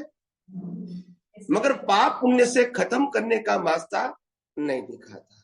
बस एक मिनट। हाँ, इसका मतलब क्या? हम ब्रह्मास्मि, हम ही तो आत्मा है, हम ही परमात्मा है। कई लोग मेरे को पूछते हैं कि स्वामी जी हमने ऐसा सुना है कि हम आत्मा है और परमात्मा एक है, और जब हम मुक्ति पाएंगे तो हम परमात्मा में जुड़ जाएंगे, तो फिर हमारा अस्तित्व कहाँ रहेगा? मैंने कहा ये जो प्रेजेंटेशन है ये करेक्ट, आत्मा और परमात्मा शब्द करेक्ट है, मगर इनकी जो समझ है वो करेक्ट नहीं है। जब तक आत्मा का अनुभव नहीं किया है, मानते हैं, तब तक आत्मा है, और अनुभव कर दिया तो आप ही परमात्मा हो। जब आपको अनंत ज्ञान, अनंत दर्शन, अनंत सुख, अनंत शक्ति और अविनाशी पद मिल गया तो उससे बड़ा परमात्मा कौन होगा? यस और नो? जब तक ज्ञान है वहां तक आत्मा है और अनुभूति है, तो आप खुद ही परमात्मा हो। तो परमात्मा और हम अलग नहीं है, मगर अनुभव नहीं है, वहां तक हम आत्मा है। समझ में आया? ओके, बोलिए। इसी में जैसे मैं इनको रिफ्रेम करूं, अब मैं सुंदर स्वामी भगवान की भक्ति करते हैं, ठीक है। सुंदर स्वामी भगवान से मेरा तात्पर्य है कि उनकी आत्मा, अपनी आत्मा हम भगवान, वो भी शरीर की बात नहीं कर रहा, उनकी परमात्मा की बात कर रहा हूँ। हम भक्ति करते हैं उनकी। तो जैसे इन्होंने, इनका जो क्वेश्चन था भक्ति से रिलेटेड था, तो उनकी अगर हम भक्ति करते हैं तो ये भी कर्म फल में ही आएगा। हाँ, जब आप अदर्स की भक्ति करोगे मान के समझना है भाई मैं खुद आत्मा हूँ, मैं खुद अनंत शक्ति वाला हूँ, मैं खुद अनुज्ञान वाला हूँ, और मैं जानता हूँ कि मैं हूँ, भले अनुभव नहीं है, तो मैं उनकी भक्ति करूं कि दूसरे की करूं? मैं महावीर स्वामी या सिमंदर स्वामी या कृष्ण भगवान की आत्मा की भक्ति क्यों करूं? हालांकि आत्मा सब में एक ही प्रकार का है, मेरे में आत्मा है वही सिमंदर स्वामी में है। तो आप समझे? तो कहने का मतलब होता है कि मेरे आत्मा की भक्ति करता हूं वही सबके आत्मा की भक्ति है, क्योंकि आत्मा में अस्तित्व कहो, स्वभाव कहो और क्वालिटी कहो, कोई अंतर नहीं है। तो अदर्स की भक्ति करने में क्या हो जाता है मालूम है आपको? आपको लगता है कि मेरे और आत्मा में, मेरे अस्तित्व में और उनमें अंतर लगता है। अंतर नहीं है। किसी व्यक्ति का रिस्पेक्ट करना वो गलत नहीं है, क्या बताया? रिस्पेक्ट करना। मगर किसी व्यक्ति को अपना मानना, मैं मानना, मेरा मानना, वो तो गलत है। उनका आत्मा हमारा आत्मा नहीं हो सकता है, और हमारा आत्मा उनका नहीं हो सकता है। उनका शरीर का अस्तित्व अलग, आत्मा का अलग अस्तित्व अलग। हमारा शरीर अलग, आत्मा अलग। आत्मा की क्वालिटी एक है, आत्मा का स्वभाव एक है, आत्मा का अस्तित्व एक है, मगर अस्तित्व क्या क्या है? इंडिविजुअल। आप समझे ना? That is important thing. तो मैं एक आत्मा की भक्ति करता हूँ, सब आत्मा वही है। और जो ऑटोमेटिक होती है भक्ति, जैसे मेरे को प्रेम आता है ऑटोमेटिक, तो उसे मैं देखूंगा। ये प्रेम शब्द की जो भाषा बनाई गई है हमारे धर्म गुरुओं के माध्यम से, प्रेम की भाषा जो बनाई है, प्रेम दो प्रकार के होता है, एक आसक्ति वाला प्रेम और एक सात्विक प्रेम। आसक्ति वाला प्रेम के अंदर माध्यम चाहिए। क्या चाहिए? माध्यम। आसक्ति का मतलब जुड़ाव होना चाहिए ना, कोई फॉर्म चाहिए आसक्ति वाले में, चाहे भगवान कहो चाहे व्यक्ति कहो, मगर फॉर्म चाहिए। और मूल जो प्रेम है वो ये है, मैं ही परमात्मा हूं, और ये शरीर के ऊपर आसक्ति, शरीर के संजोग के ऊपर आसक्ति, क्योंकि मेरा नहीं है। न मैं हूं न मेरा है। ये सही प्रेम है, फिर राग द्वेष करने की जरूरत ही नहीं पड़ेगी। तो ये सच्चा प्रेम है। प्रेम का मतलब होता है दुनिया आपको एक ही लगे, विदाउट डिवीजन। और इसीलिए मैंने आध्यात्म विज्ञान में बताया, आत्मा के अलावा सभी संजोगों को कुदरती रचना देखो, नो डिवीजन। फिर मेरा तेरा नहीं रहेगा। आत्मा के अलावा सब कुछ कुदरती रचना है। और नहीं मानेंगे तो भी उनके पास रहेगा नहीं। मैं शरीर कितना भी मेरा मानूंगा, रहेगा किसके पास? मैं सत्ता संपत्ति सबन साधन मेरा मानूंगा, रहेगा किसके पास? तो मानने से क्या मतलब है? फैक्ट है वो एक्सेप्ट करो। इसमें व्यू पॉइंट की जरूरत, यही तो पजल है, यही पजल है। हम अपने जीवन में आध्यात्मिक दृष्टि से इस दुनिया में न कुछ पाने के लिए आए न कुछ खोने के लिए आए। हम अपने अज्ञान को मिटाने के लिए आए ताकि नए कर्म न बने, जन्म मरण। क्योंकि हम जो है उसमें तो कुछ माइनस होने वाला, मगर क्योंकि अज्ञान है तो कर्म बनेंगे, तो जन्म मरण लेना पड़ेगा। इसीलिए दुनिया में कुछ पाने के लिए या खोने के लिए नहीं आए, अपने अज्ञान को। मगर जहां तक ऐसा रहेगा हम कुछ पाने के लिए आए, ये भ्रांति है। हम अपना हिसाब पूरा करने के लिए आए। यस और नो? अगर हमने मेहनत करके बुद्धि से पुण्य से प्राप्त कर लिया 5-50 करोड़, क्या ले जाएंगे? ओनली डिजिटल, बोलते नहीं है। रहेगा आपके अकाउंट में 25 करोड़, आप चले जाओगे तो 25 करोड़ रहेगा, नाम चेंज हो जाएगा, बोलते नहीं है। फिर मेरा तेरा हो जाएगा, बोलते नहीं। यस और नो? तो मानने से क्या मतलब है? फैक्ट नहीं है। अच्छा, अज्ञान मिटाने के लिए स्टेप, फर्स्ट स्टेप क्या हो? अज्ञान मिटाने के लिए 2 ही स्टेप है। मैं कौन हूं और मेरे अलावा किसका है। मैं हूं चेतन, अविनाशी और अनंत शक्ति वाला ऐसा शुद्ध आत्मा। मेरे अलावा मन वचन काया, इनकी अवस्था और 5 इंद्रियों से अनुभव में आती पूरी सृष्टि, वो कुदरती रचना है। और कुदरती रचना कुदरत और कुदरती कानून से बनी हुई है। इसमें मैं और मेरा लगता नहीं, और लगेगा वहां तक अज्ञान है, वहां तक राग द्वेष होगा, वहां तक कर्म बनेगा और जन्म मरण भी होगा। बस, और कोई रास्ता नहीं है। हाँ बोलिए। सफरिंग और सफरिंग कैसे चला जाए? सफरिंग से कैसे सफरिंग तो सफरिंग क्या है, उसे कैसे निकलना? सफरिंग का मतलब होता है भुगतान। पाप पुण्य दोनों को आध्यात्म में सफरिंग कहते हैं। खाली दुख को नहीं कहते, सुख को भी सफरिंग कहते हैं। दोनों माना हुआ है। दुनिया में सुख दुख नहीं है, आपकी कल्पना है। आप समझे? सुख दुख ही भ्रांति है। क्या है? हाँ, दोनों भ्रांति है। सुख भी भ्रांति है, दुख भी भ्रांति है। सबकी अपनी अपनी कल्पना है। ये दुनिया में सुख दुख नहीं है, ये दुनिया में कर्मों का फल है। क्या है? फल को आप सब सुख मानो या दुख मानो, बस।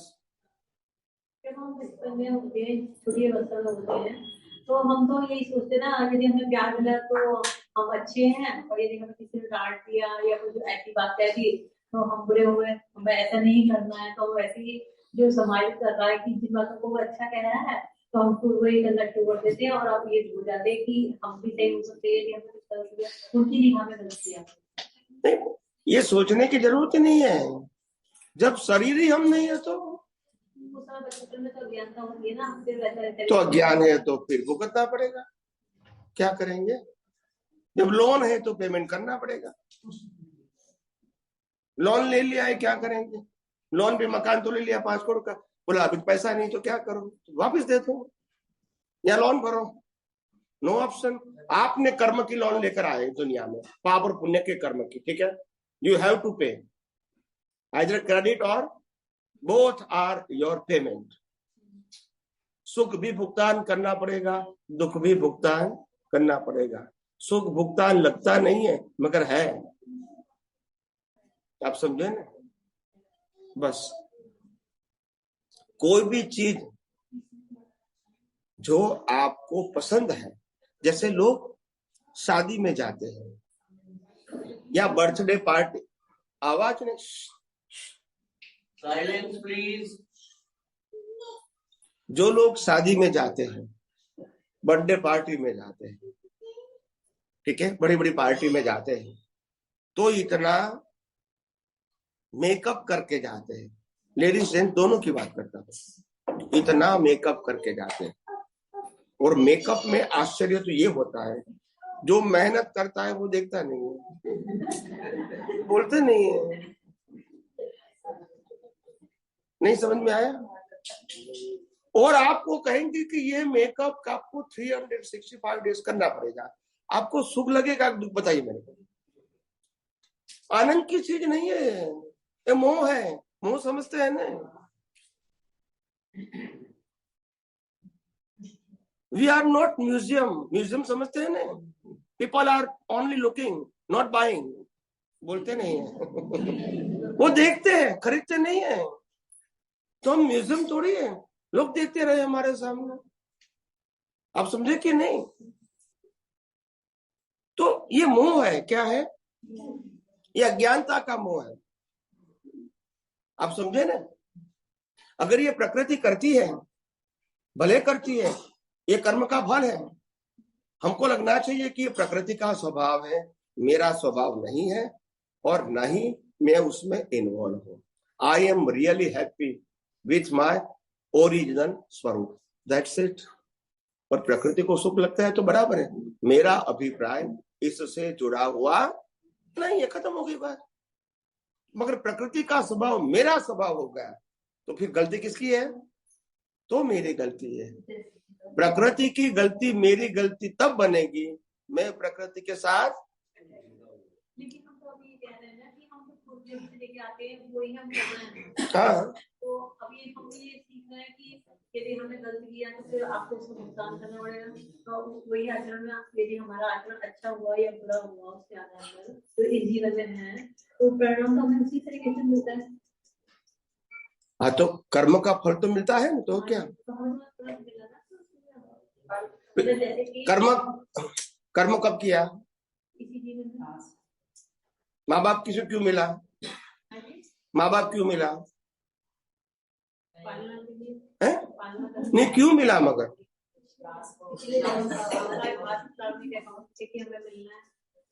क्यों? ये ही क्यों मिला? What is the reason behind?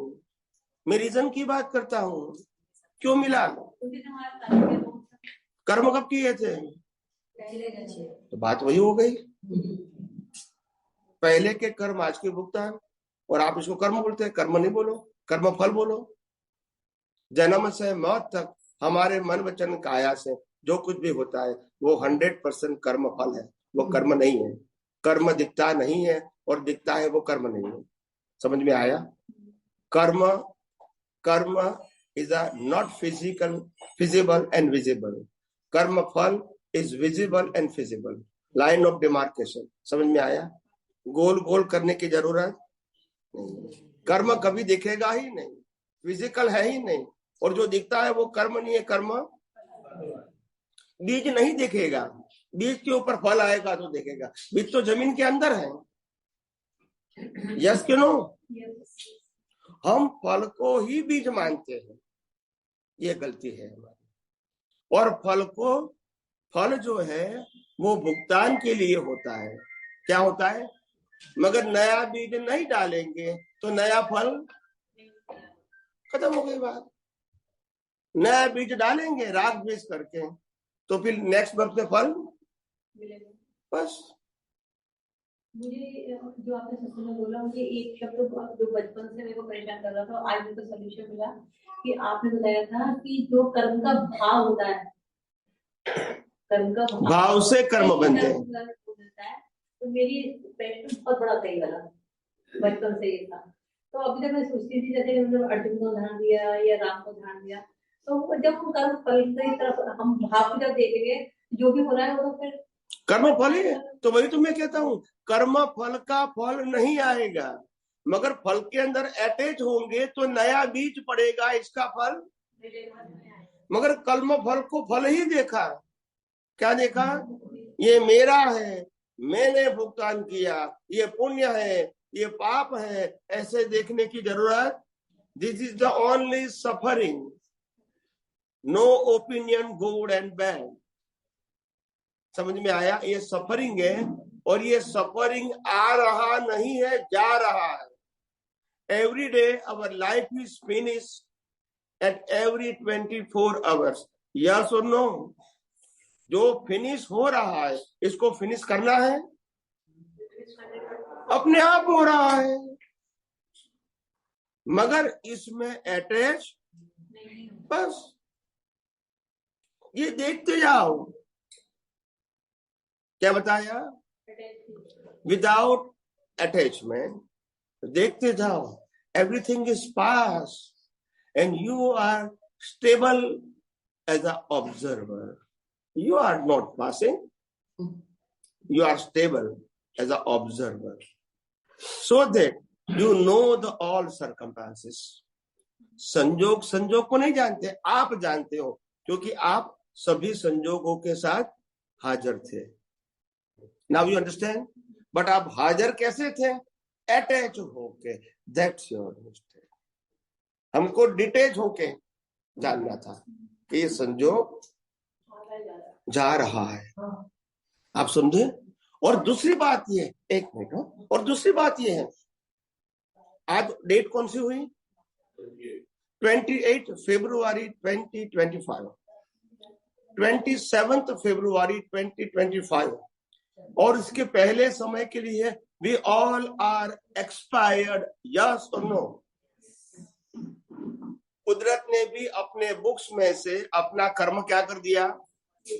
Erase कर दिया, मगर इंसान अपने दिमाग में से निकालता नहीं है। That is the mistake. कुदरत भूल गए, हम मिस्टेक किसकी है? फिर कहता है मेरे को बहुत लोड है, तो होगा ही नहीं। 50 साल का याद रखोगे तो लोड नहीं होगा, ये तो मशीन है। फिर पागल हो जाएगा, क्या हो जाएगा? उनको लोड नहीं आता है, इतना सारा क्यों लोड करते? 25 साल का 50 साल का सोच लेते हैं, उनकी कैपेसिटी नहीं है, ओवरलोड हो जाएगा, डिप्रेशन हो जाएगी। You live in a present all the time, don't think about the past and future. Past is already past and future is not coming, but present is present. तो that is important thing. वर्तमान में रहना ये अनुभवी ज्ञानियों की sign है। भूत भविष्य में जाना वो अज्ञानियों की बात है।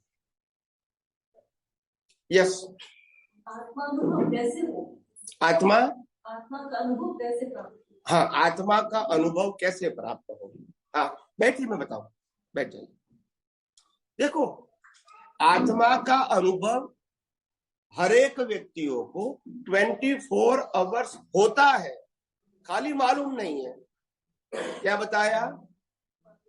मैं आपको एग्जाम्पल से समझाऊंगा। ये पंखा चलता है तो पावर है, मेरे को दिखे यार? यस और नो?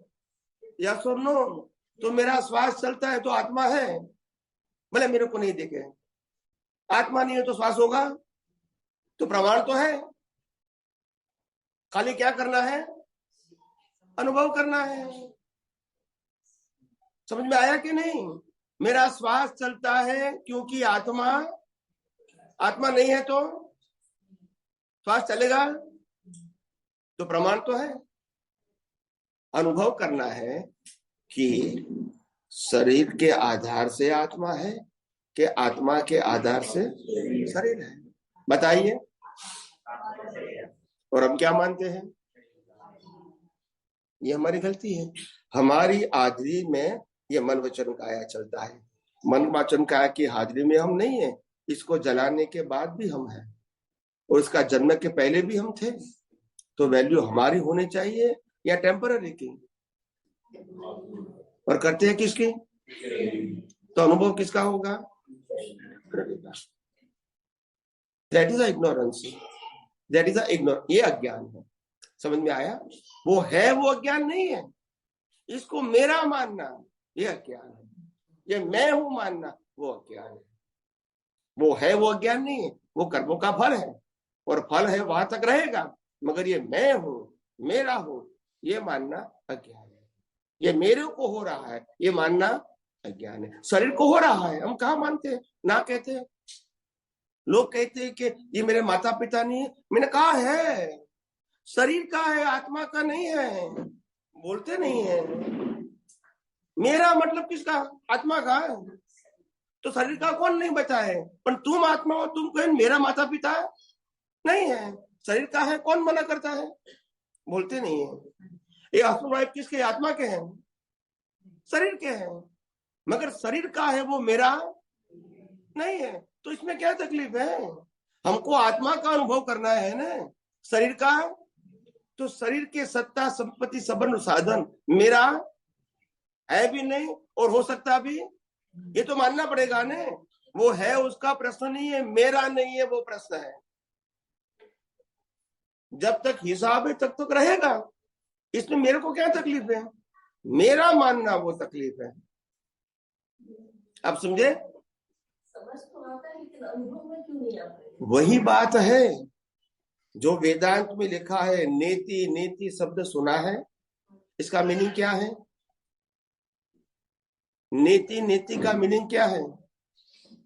ये मैं नहीं हूं, ये मैं, ये दृष्टि डेवलप करो। Not I am, not I am, बाद में मालूमगा ओ इज आई। ये मिक्स हो गया है। क्या हो गया है? वो भी भ्रांति से हो गया है, एक्चुअल नहीं हुआ है, भ्रांति से हो गया है। तो भ्रांति को तोड़ना है। आत्मा तो अपनी जगह पे है, शरीर अपनी जगह पे है। आत्मा परमानेंट है, शरीर टेम्पररी है। दोनों अपनी जगह पे है। एक का अंत होगा, दूसरे का नहीं होगा। अभी आपको अनुभव करना है। तो जो आप नहीं है उसको नेति मानो, आप है इसको आत्मा मानो, खत्म हो गई बात। जो अपने आप एक्सपायर्ड हो रहा है, एग्जॉस्ट हो रहा है, वो आप तो परमानेंट है। आप में ना कुछ प्लस होता है ना कुछ माइनस होता है।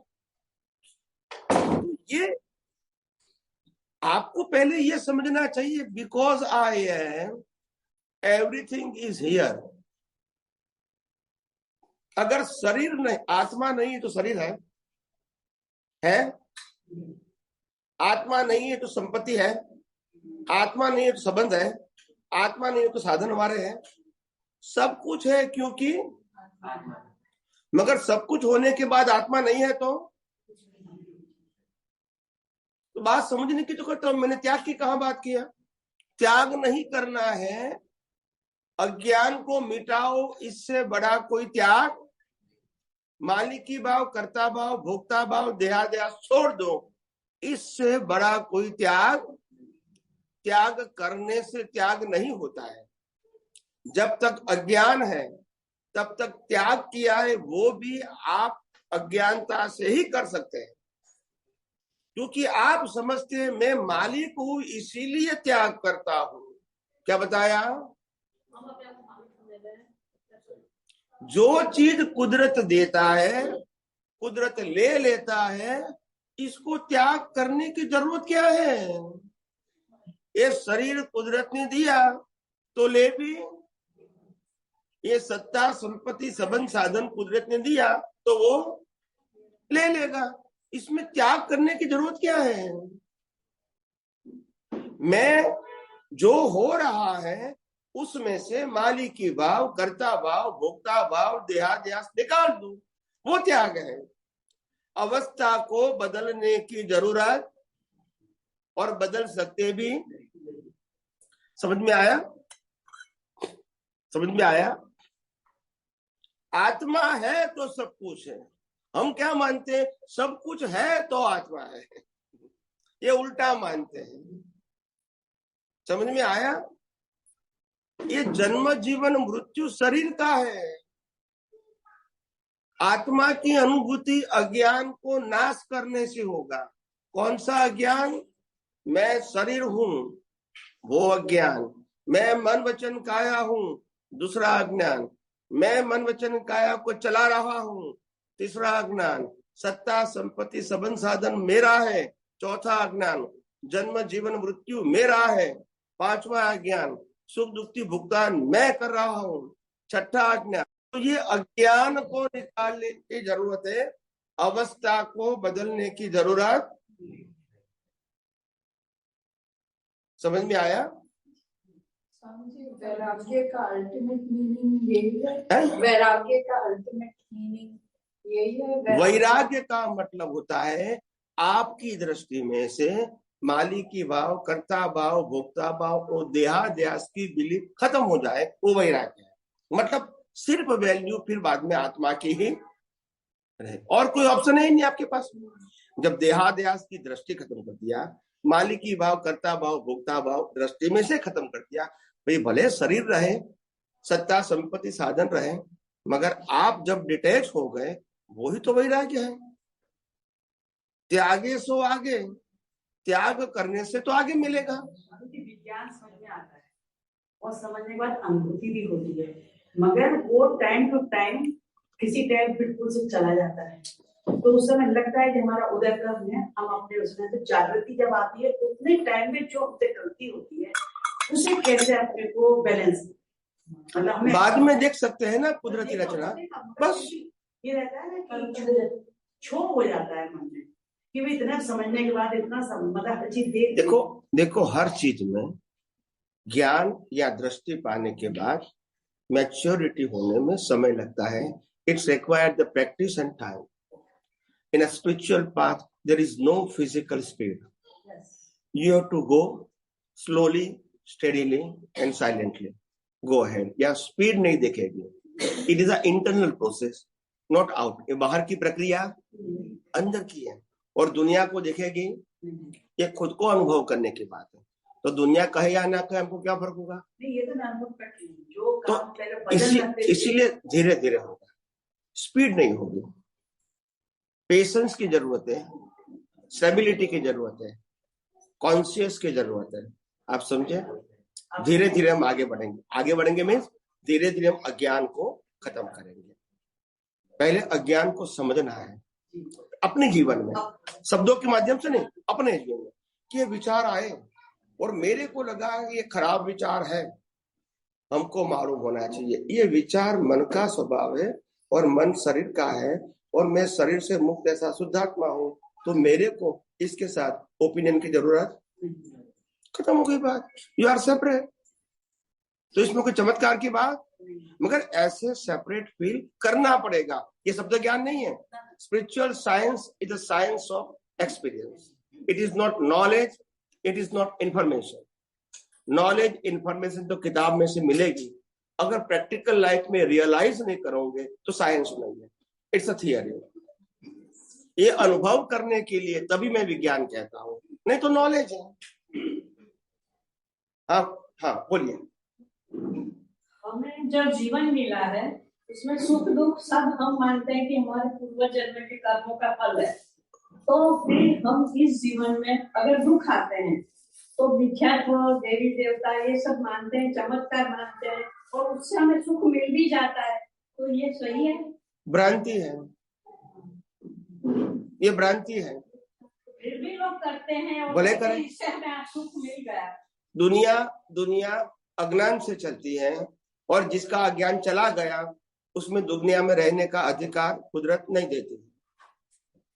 तो फिर वो कर्म, जो कर्म हम भुगत रहे हैं उसको नहीं मानेंगे कि हमें जो पूर्व जन्म का कर्म मिला है उससे हमें मिला है। हाँ, उसको हम मानते नहीं है। नहीं मानना है, कितने का नहीं मानना है।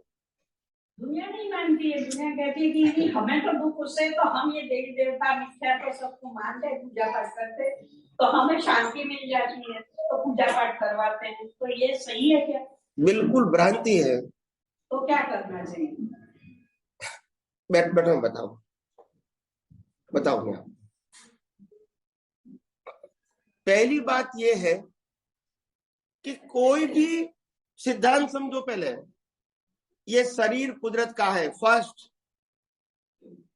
और शरीर के संजोगों का ऑपरेशन कुदरत के पास है, as per the law of nature, और प्रोग्राम कर्म का पिछले अवतार का है। Now we have no any independent power to control the law of nature. Now you understand? फिर भी लोग मानते हैं तो मानते रहे, मानने में क्या तकलीफ है? This is not fact of universe. हमारा पूरा जीवन जिसमें कर्मों की भुगतान है, आप समझे, ये भुगतान के लिए जितने श्वासोश्वास चाहिए इतने कुदरत ने दे दिए बाय बर्थ। इसका नाम है आयुष्य कर्म, और वो आयुष्य कर्म श्वासोश्वास कर्म की भुगतान के लिए दिया। अगर हम कहेंगे हमारे कर्म बदल गए तो विश्वास कहाँ जाएंगे? बोलते नहीं है। और श्वास कुदरत देती है, हमारे पास पावर नहीं है। हम कुदरत के कानून से ऊपर नहीं जा सकते हैं। देवी देवता भी कुदरती कानून के अंडर है, नॉट ओवर। आपका हिसाब है तो देवी देवता हेल्प कर सकता है बिकॉज ऑफ योर क्रेडिट। वो अपने पॉकेट से नहीं दे सकते हैं। समझ में आया? बैंक वाला भी आपको पैसा देगा क्योंकि आपके बैलेंस में है। बैंक वाला अपने खीसे में से नहीं देता है। बोलते नहीं है। समझ में आया? तो ये सब हमारे बैंक है, देवी देवता।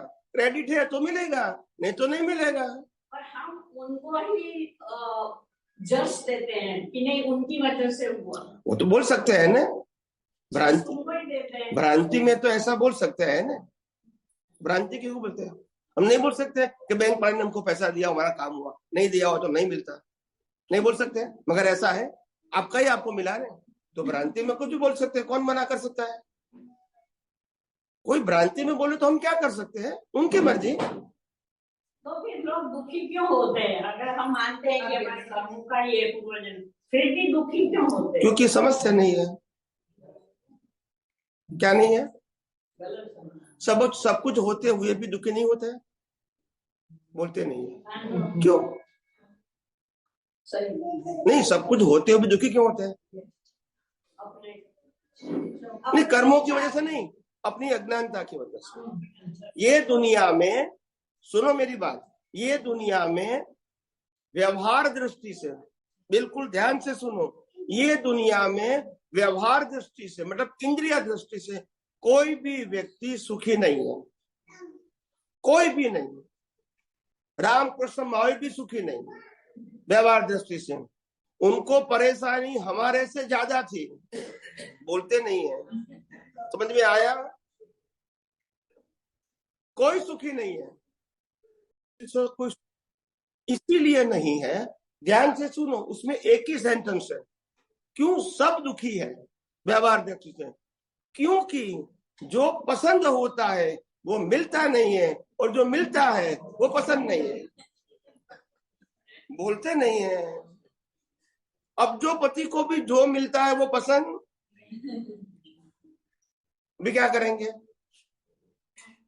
तो दुख की कोई परिभाषा थोड़ी है। आप समझे कि नहीं? अपना अज्ञान है तो हम दुखी हैं। समझ में आया? विज्ञान तो ऐसा है, भय भी निकल गया। चलो अभी समाप्त करना है, क्योंकि शाम को भी सत्संग है।